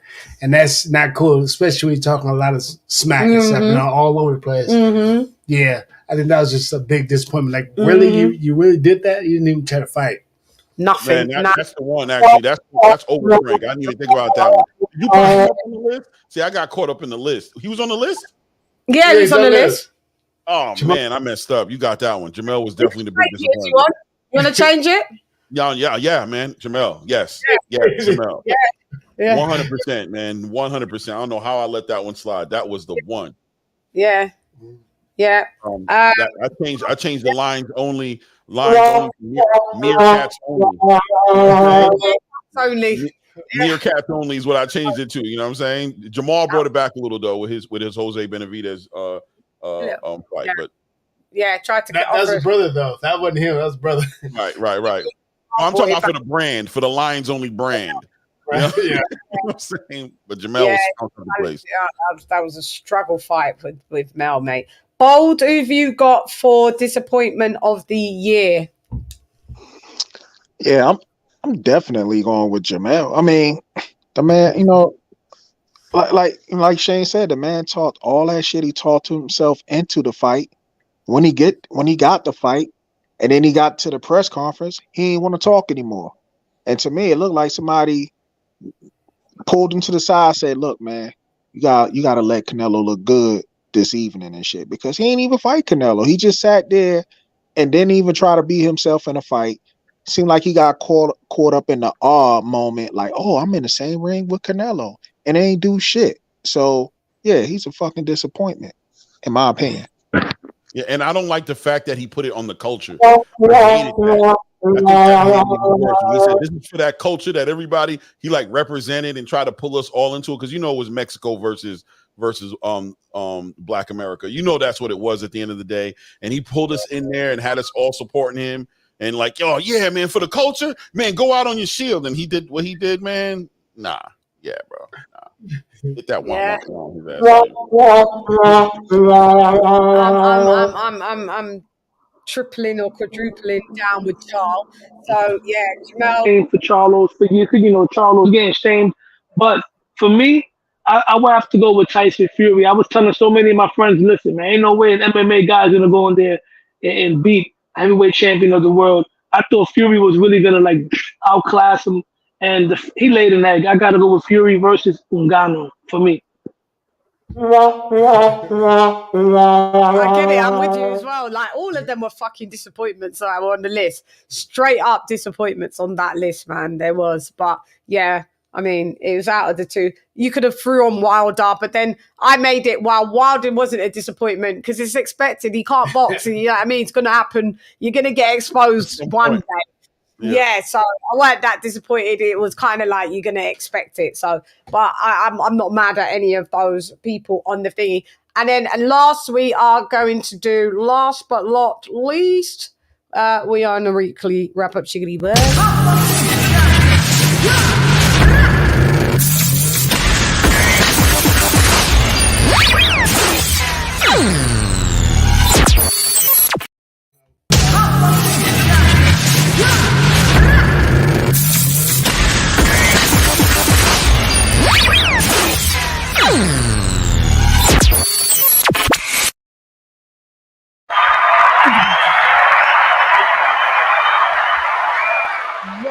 So we're going to be talking about, just to wrap up, the pound for pound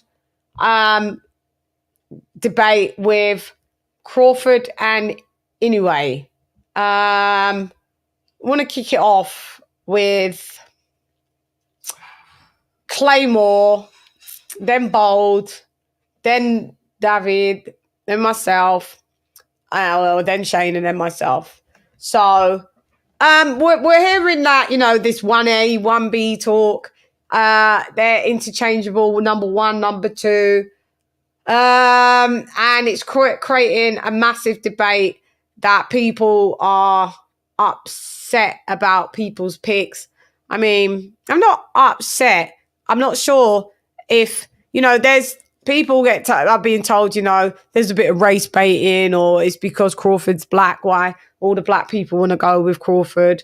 And then I also see people that are not black and they don't really like Crawford, so they're just going to side by default with anyway. So it goes both ways, to be fair. Yeah, I'll hand it over to you, Claymore, and I'll go after I said with you guys, go before me. So let's get. Yeah, man. Listen, man. I can empathize or resonate with anybody going either way. I think there's legitimate reasons for either one of those guys to be the pound for pound best fighter in the world. They both accomplished a lot. But I mean, me personally, I'm gonna go with Terrence. Not because he's black. I'm gonna go with Terrence because at the end of the year, at the end of the day, I said at the end of the year, at the end of the day, it's always gonna come back to the impact for me. It's always gonna come back to the impact that fight made. I think it reverberated throughout the whole entire boxing space.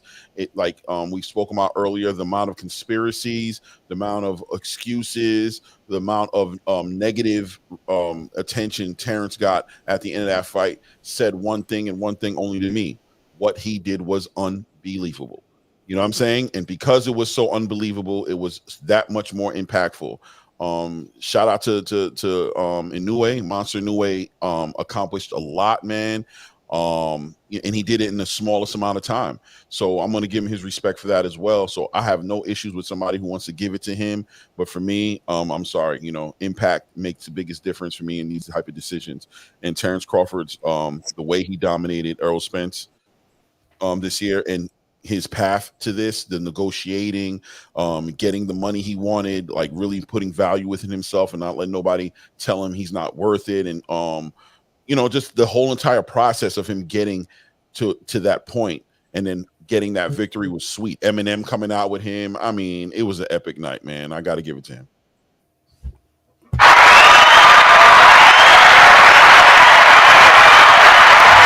Test your might. Test your luck.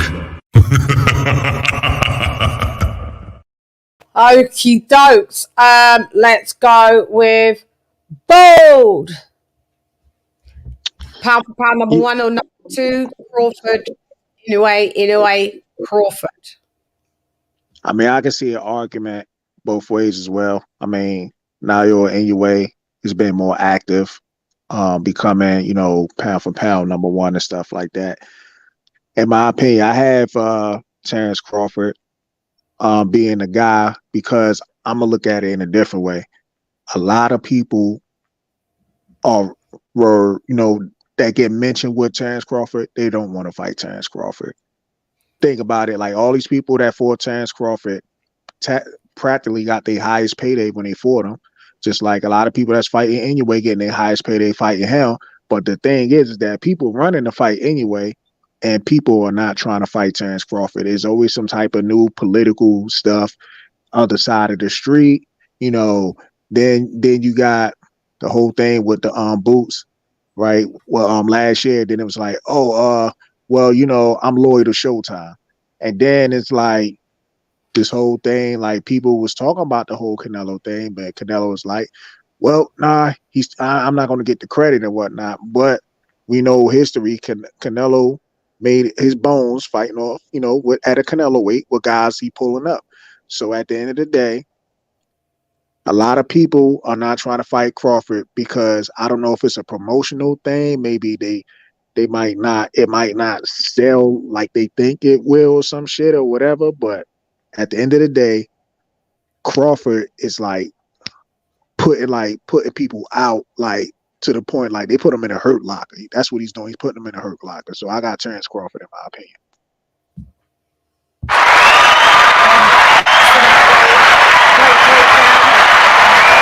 Also, if you would like to listen to more good breakdowns, go check out Bold and Understanding's channel as well, guys.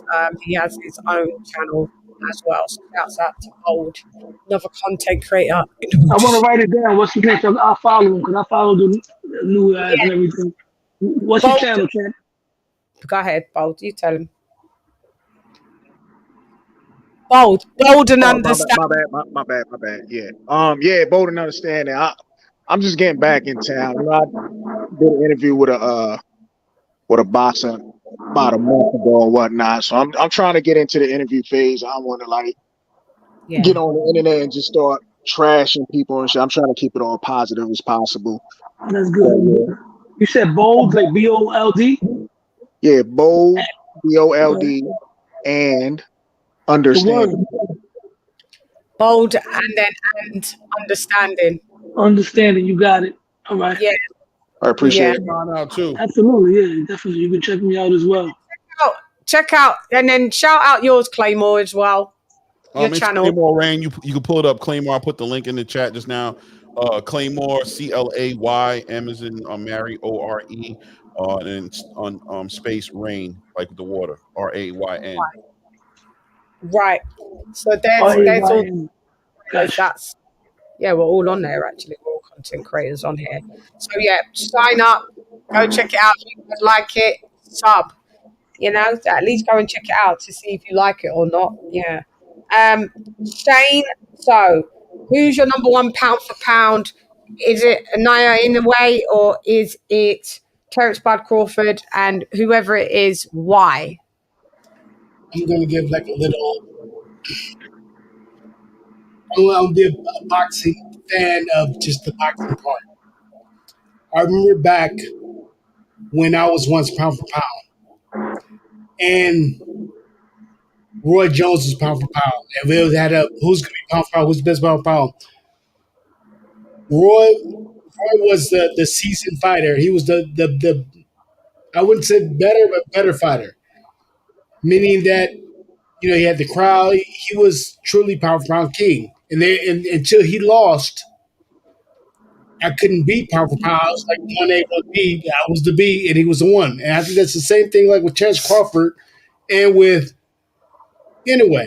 Inoue's kind of like, he can't beat number 1 because Terence Crawford's number 1, and he's just more seasoned. He's a more seasoned champion and fighter than Inoue right now. Inoue is really good, and he is pound for pound, but pound for pound, I have to say Terence Crawford in this equation.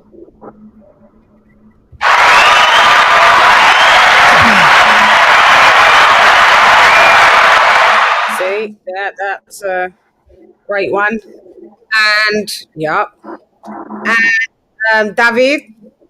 All right. Bold and Claymore, I just subscribed to your channels, just so you know. And as far as my pound for pound, for me, it's a good 1-2 punch, but for me, it's a solid number 1. And I gotta go due to the fact that it's the money division in boxing. The welterweight division has always been the money division. Unfortunately, the smaller division, the smaller weight classes, doesn't have the depth and star power. So, you add it to Terence Crawford's resume, which is underrated. The accolades, the domination, the way that he's winning, the magnitude of the fight, the level of fighter that he beat, because Errol Spence is going to be a Hall of Famer. I don't care what anybody says about that. He was top 5 in my pound for pound list going into that fight. So I would definitely have to say Terence Crawford is the number 1 fighter, pound for pound. Now you can flip it around. No, he's the man. He's the man. Terence Crawford. He beat him so bad that people changed their perception. There's people that pick Crawford over Floyd in the mythical matchup. Nobody was saying that. People think that Crawford could beat Tyson Fury. They think he could beat Prime Mike Tyson. They think he could beat Canelo Alvarez. That's how bad he beat Errol Spence. If you can't say Inoue could beat Gervonta Davis, then he's not pound for pound, because people are saying that Bud could beat Canelo, which I don't think he can do, but Bud number 1 pound for pound.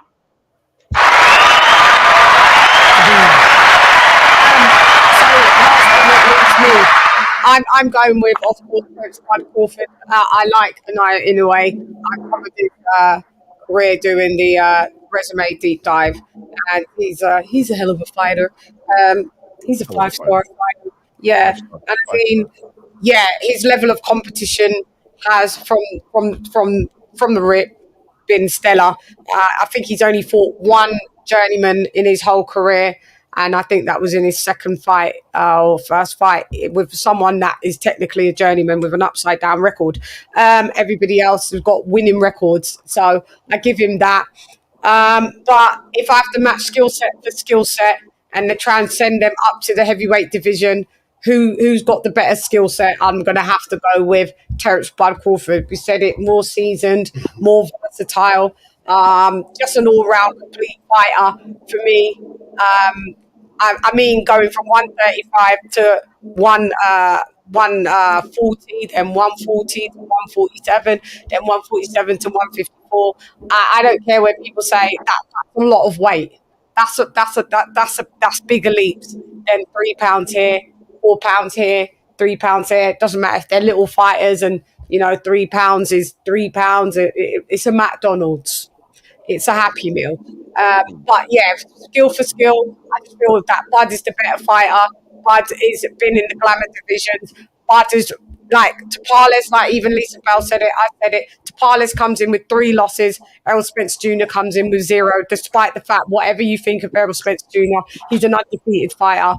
And it's just a bigger feat in my opinion. And the also, unified champion. Beat everybody. Like, come on, man. Beat Danny Garcia. Beat Sean Porter.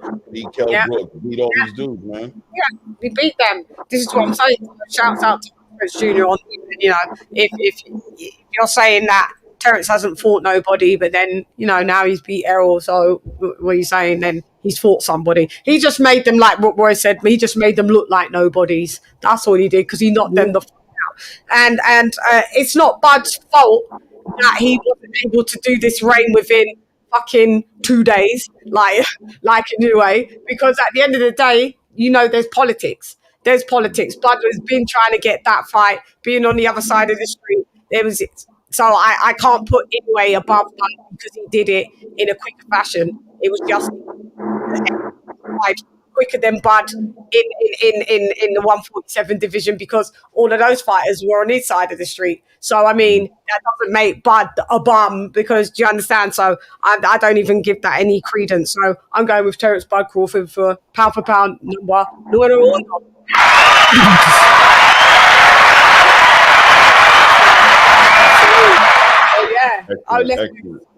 Yeah. So, but I'm not arguing with people that want to put Inoue.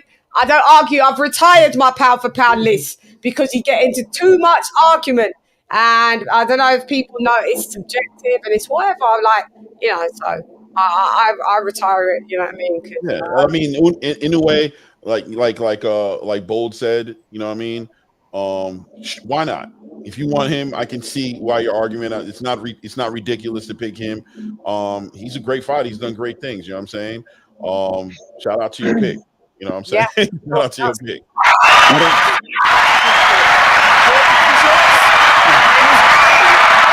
And I'll do this super. Yeah. I didn't pick Inoue. I picked Crawford. No, not you. You didn't pick that. No, I was saying like the same thing you were saying as far as you can appreciate an argument on both sides. Basically the same thing I said. I'll just co-sign and be like, yeah, man, if somebody wants to pick him, I'm okay with that. But I know you picked Terence. You definitely picked Terence. No, we all picked Bud. Yeah, everybody picked Bud. Let's super chat.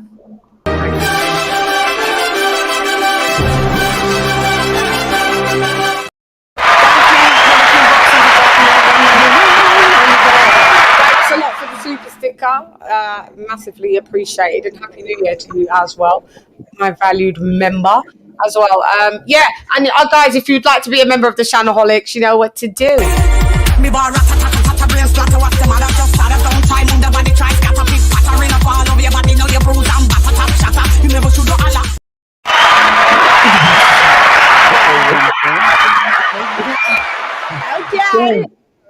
Chann, I have a good question for you, Chann. I want to pick your brain a bit. Go ahead. Being that we're in 2025, so matchmaker Chann, the promoter. Oh shit, 25. I mean, 24.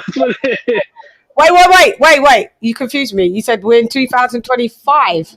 2024, excuse me, my bad. 2024. I thought you wanted me to project into that. My man was thinking ahead.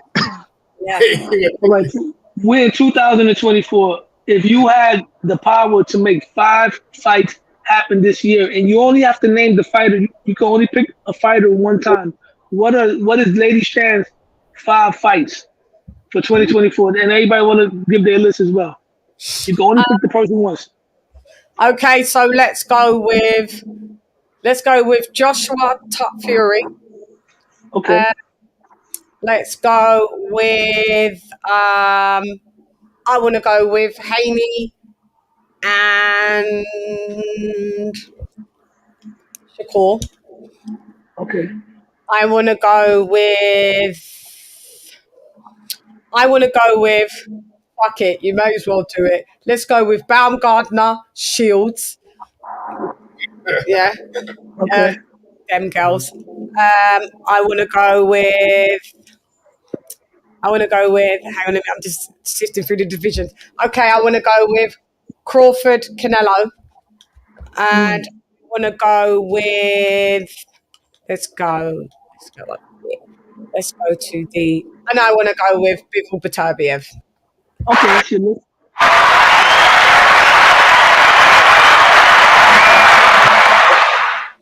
Anybody else? Shane, you want to give your list? Well, everybody. I'm not really even sure, but I guess I want to do Benavidez and Canelo. Yeah, I want them to fight. Who would Terrence fight? I actually want to see Terrence and Boots fight. Ooh. Yeah.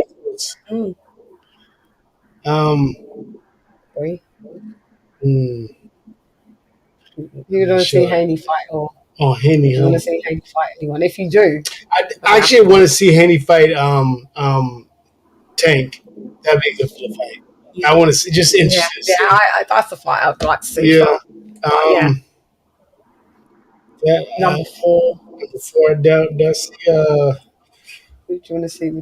I think Joshua fight Tyson Fury. Joshua Fury. Yeah. And one last one. Huh? And you got one last one. And one last one.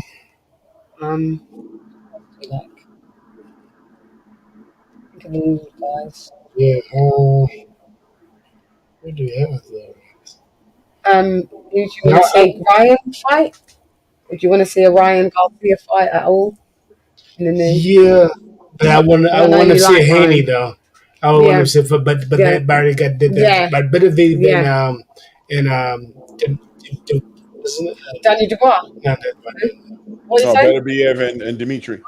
And Dimitri, yeah, Dimitri. Andrade Boo Boo. Okay. No, Dimitri. What's up, Bivol? Dimitri Bivol. Yeah. Yeah. And what's his name? Beterbiev. Yeah. Thank you, Dokes. What about you, Bo?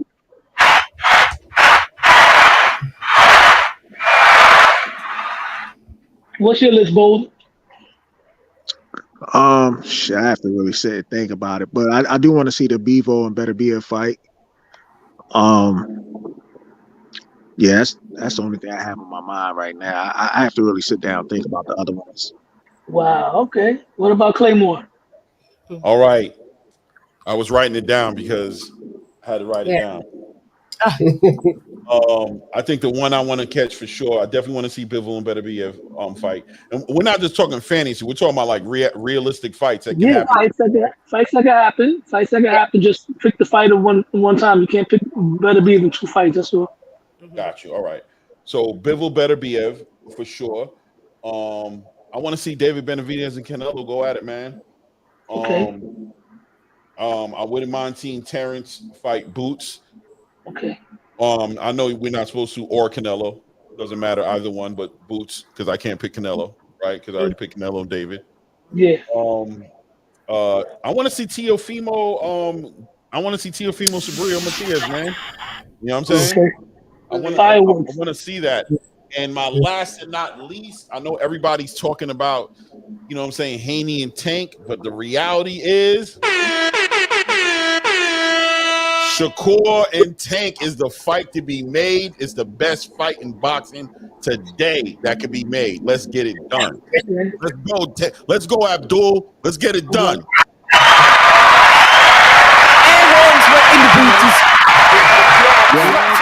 I will say that Tio That T.L. Matias, that's very underrated Wait, too. play That more. would be a great fight. Play more. We need them air horns again. You need him again? Yeah. Let me give you my list. I'm gonna give you my list. My Yes. list goes as I gotta go with Devin Tiafimo and Devin Haney at 140. I gotta go with what you said, Tank and Shakur at 135. I gotta go with Canelo and David Benavidez. I got an interesting one. I got Subriel Matias and Gary Antoine Russell. That's a good And one. 5, believe it or not, even though this guy laid an egg this year, I gotta go with Charlo and Tim Tszyu. Yeah, I'm not that gassed to see that. Yeah. Yeah, I'm done with Jamel. Yeah, me too. Done. I just want to see. Yeah, I just wouldn't mind just seeing maybe if. No, I'll take that back. Rolly and Ryan. There we go. Rolly and Ryan. I'll take Charlo back. Rolly and Ryan. That'd be entertainment. Okay. Yeah. I will say this. I'm shocked that Subriel Matias don't get the support like he should. The man is a real killer out there. You know what I'm saying? Like, I ain't trying to make fun of, the dude that he killed. But I'm saying he's a real killer. Like, he breaks motherfuckers down. Like, he be breaking people down and shit. That dude should get a lot more respect. Promotion. Yeah, promotion, yeah. I mentioned that in one of my videos that Subriel Matias, for me, if I was a promoter, he's so easy to turn into a superstar. It doesn't take much work. He doesn't even need to talk English. He's Puerto Rican. Puerto Ricans are it's hard when they don't speak English. It's not even that, because Puerto Ricans, we're gonna back them up anyway. All they have to do is put them in a main event in New York City, in Madison Square Garden. Put him in there with somebody that talks trash, so he can silence them. And that's it. He got a star. He got the style. He talks trash in Spanish. If you understand what he's saying, the guy, he's slick with his tongue. He knows how to talk. Pause. And he got the hip hop following. And I noticed he doesn't just have a Puerto Rican fan base following. A lot of African Americans are drawn to him as well. He's becoming like a cult favorite. But I got to be honest with you though, I think they need to pump the brakes for him and Tio, because if he fights Tio, I see Tio doing to him what Boots Ennis did to Villa. It will be a bad look for him based on styles.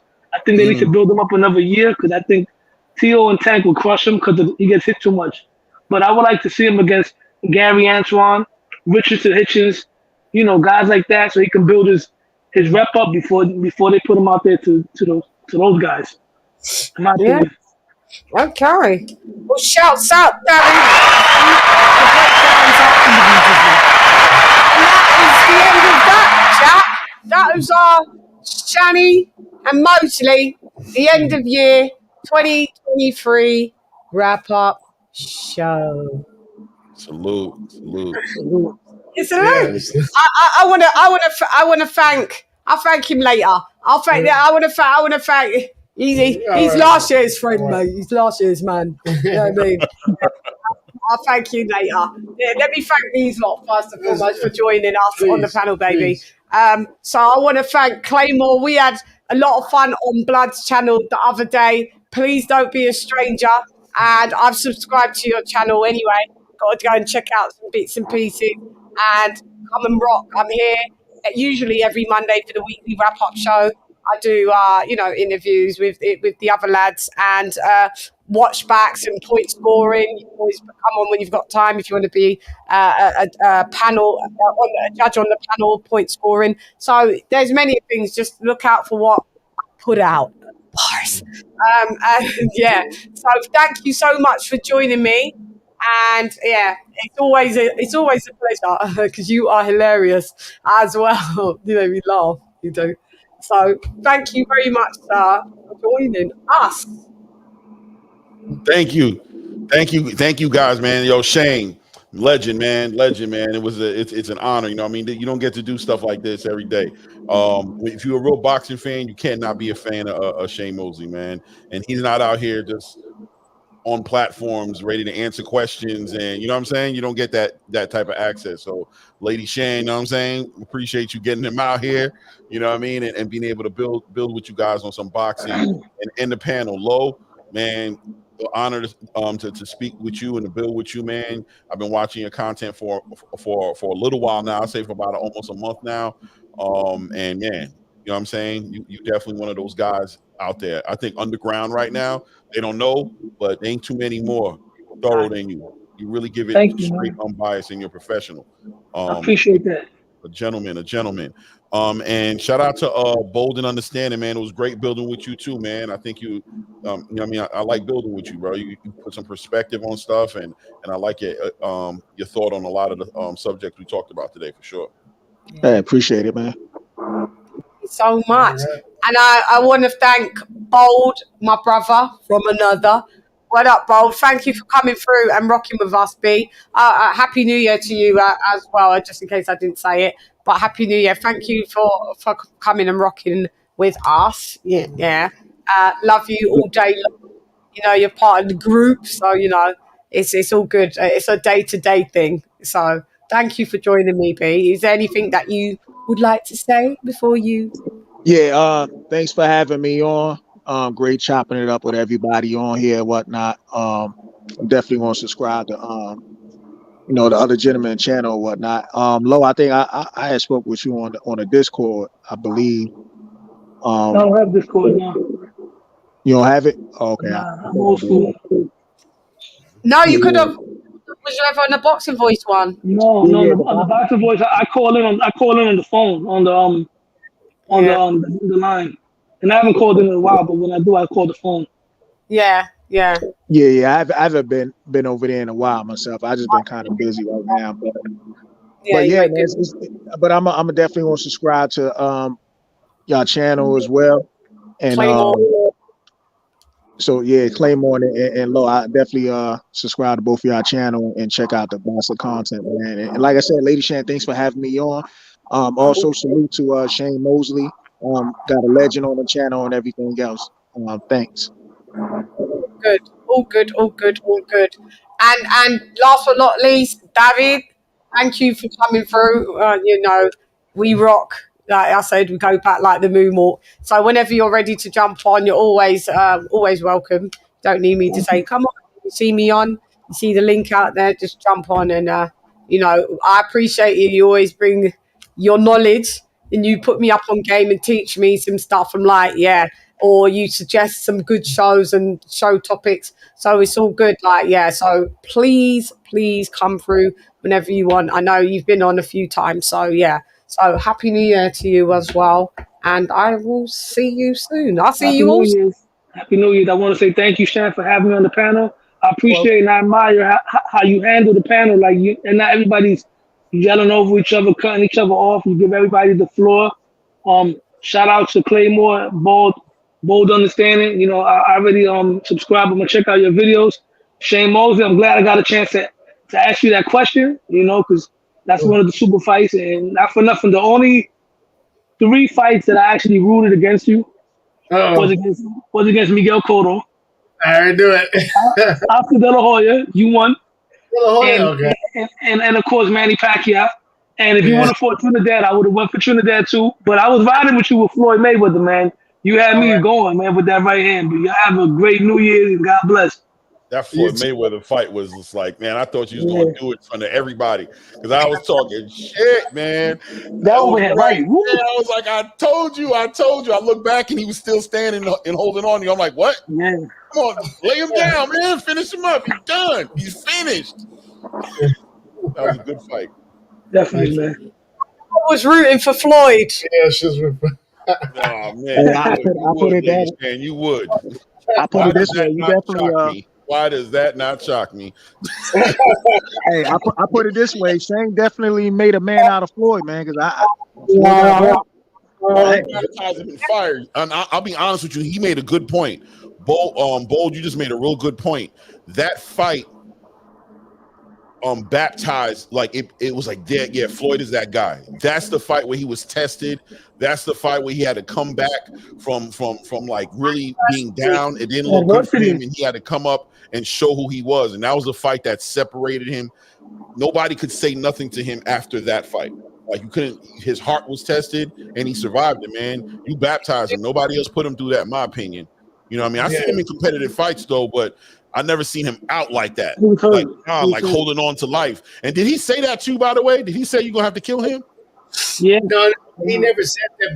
But what he probably was thinking in his mind. He was thinking that in his mind. He probably thought he said.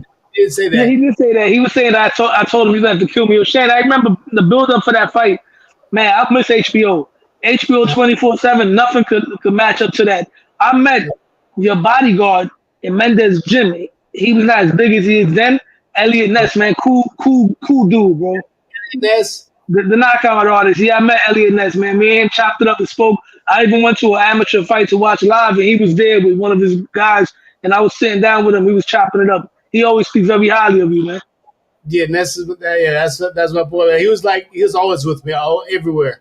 When I went to New York, wherever, he was there. But he didn't say that to you. You didn't hear him say that. He didn't say it to you in the ring. No, I didn't hear him say that. Okay. He might have been thinking that, like, you got to kill me in his mind, but he didn't say it to me. He told his guys that he seen black and he thought he was knocked out. Right. He thought it, but he came back and he grabbed my hands real quick. I guess when I hit him, he grabbed me and If there was anything you could have done different in that, was there anything like when you look back at that fight in that first round? Was there something? No, the problem was I was injured when I fought him before I even got in the ring.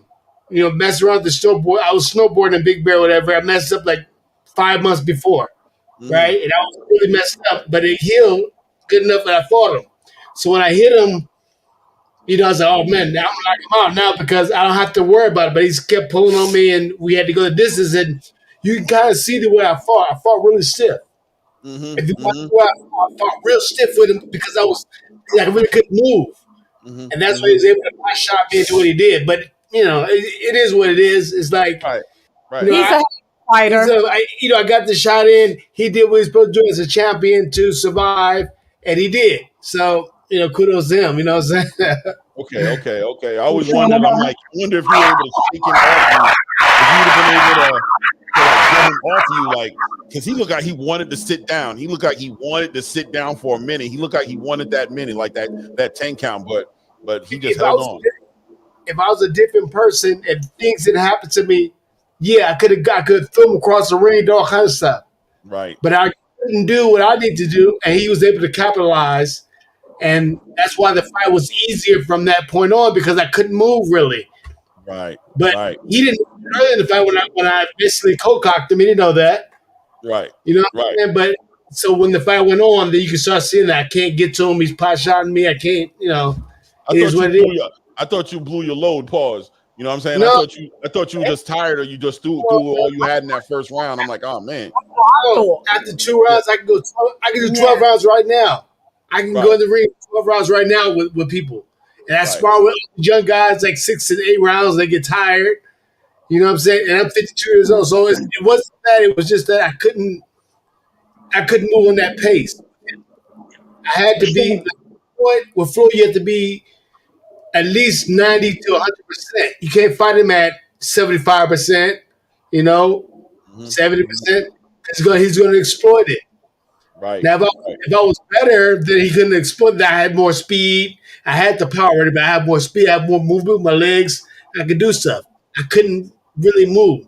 If you watch it, I'm just bouncing really fast, trying to get speed. Yeah. But Exactly. I saw that. I didn't know if that was like now that you're clarifying it, but I just didn't know if it was like, man, did he blow his load? Like, I thought maybe he went for it too hard in that first round and you just weren't able to recover, like cardio wise.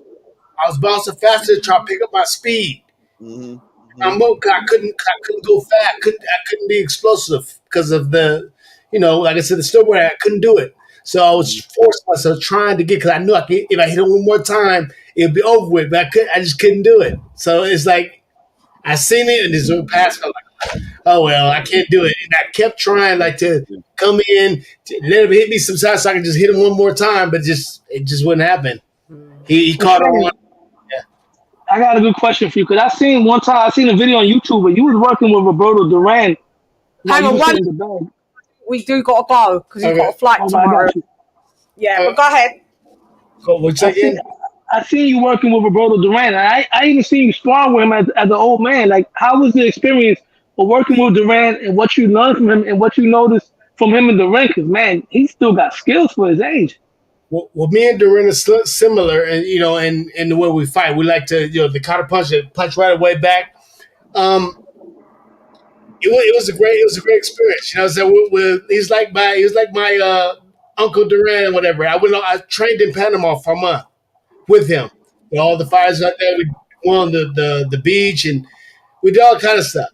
Like all the gyms of Panama, the hard gyms of Panama, I sparred all the guys, and even him in Panama. I was sparring with him. I brought Sergio Mora up to Big Beer and Limbs, and he sparred with. After you see that video too, Sergio Mora sparring with Duran.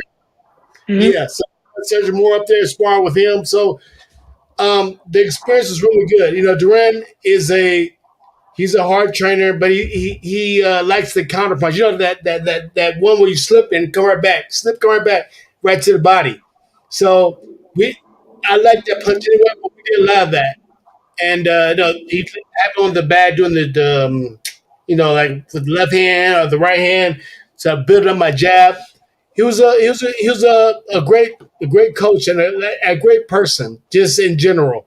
Just being there.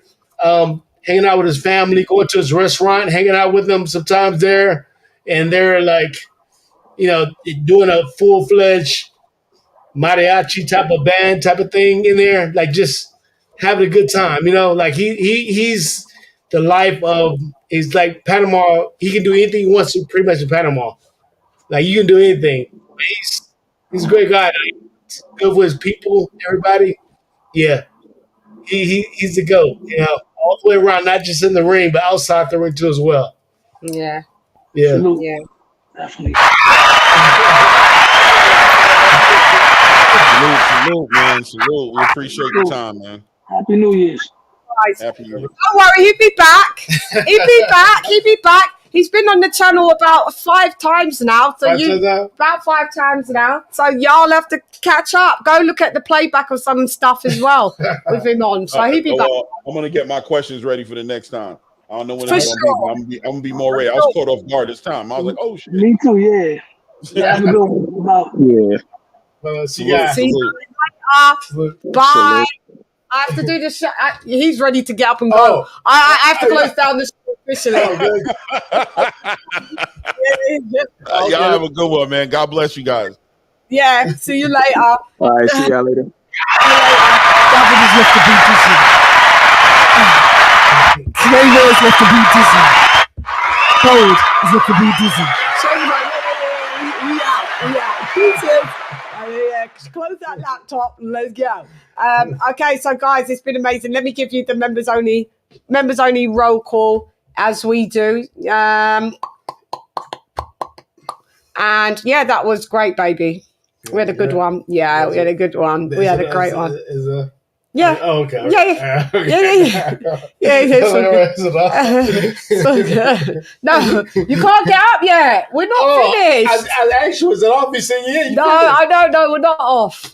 Well, I'm still on. My butt's hurting. All right. God damn. It's got 2 cushions. Yeah. Okay. All right. Hang on. Let's go. Let's do the members only. Before Shane's ass goes to total sleep. So we got Team Fatty in the beauty system. From 1983 in the beauty system. Top right side in the beauty system. Modern Conductor in the beauty system. Coverback DB in the beauty system. Stephen T in the beauty system. Zara K in the beauty system. My sister, the Queen Lisa Veros in the beauty system. Mr. Bedford in the beauty system. What up, gangster? Retro boxing and documentaries, blood boxing in the beauty. Function in the beauty. Ricky Riccardo, mi hermano in the beauty. Harlem's finest, my sister out to the left in the beauty. 2-star boxing. Thank you for the super chat, mi hermano in the beauty. AJL Day, thank you for AJ for joining us on the panel as my co-host too in the beauty. In the beauty. King TJ in the beauty. Upload to El Primero Episodes, and last but not least, Dr. P in the beauty. So guys, I would like to thank you, and you know we are here to tell the truth, the whole truth, nothing but the truth. So help me, God. Colonel Jessup, did you order the code red? You don't have to answer that question. I'll answer the question. You want answers? I think I'm entitled. You want answers? I want the truth! You can't handle the truth. That's right, because knowledge is what? Knowledge is key. So if I so if So if it gone, not what I see nothing because nothing not got one. Lock off your eyes, cock me, make you come. Them not like we win like them. Them not like me, so me not like them. Man, I figure set this straight and clarify. Put fire upon a pagan, aim for the cranium. Turn off the news, there's a bag of lies. Worst raised man, wanna inform up, fun Babylon and every one of them dirty guys. And if they wanna go around the order, I guarantee somebody's dropping flight. Recuerda, mi gente de boxeo, mi gente del mundo, estoy lista para ti, para todos, siempre. Ya tú sabes, la verdad. Listos para los chingazos. Listos para los chingazos. Shouts out, you know, I'm that bitch, always been that bitch, always will be that bitch, you know. I know I'm that bitch. I am, innit? I am that bitch. Anyway, guys, I am the female Svengali, and thank you for rocking with me as well. You know, it's been a great show. So let's play the other female Svengali. Go ahead, Nikki. Go ahead, Nikki. Go ahead. Oh, Nikki being shy. Go ahead, Nikki. Go ahead.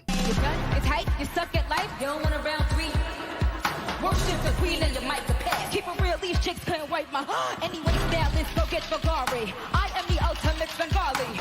These chickens can't even spell that. You hoes fucking repel that. So yeah, this has been the weekly wrap-up Chickadee show. This has been the actual at the end of the year show, and it's been an amazing year in the sport of boxing. I've had a great year. I've had fun. Yeah, it's been muy interesante. So yeah, so guys, I'm going to catch you on the flip side. Give me a little minute. I will be back on the airwaves, and say bye to Mosley, because Mosley is he's flying right back. Yeah, a good old minute. Yeah, I'll get him out. The building's in there. No, we'll all miss him. We will miss him. I miss you. No, don't worry. I'll see you soon. And anyway, guys, so I will sign off as I do. Anyway, I'm gone. Hey girl, it's LadyChann, rep none less. Come box with Chann. Gyan, Ra. LadyChann and Mosley has left the ball dizzying. Happy New Year. Gyan. LadyChann. Fight.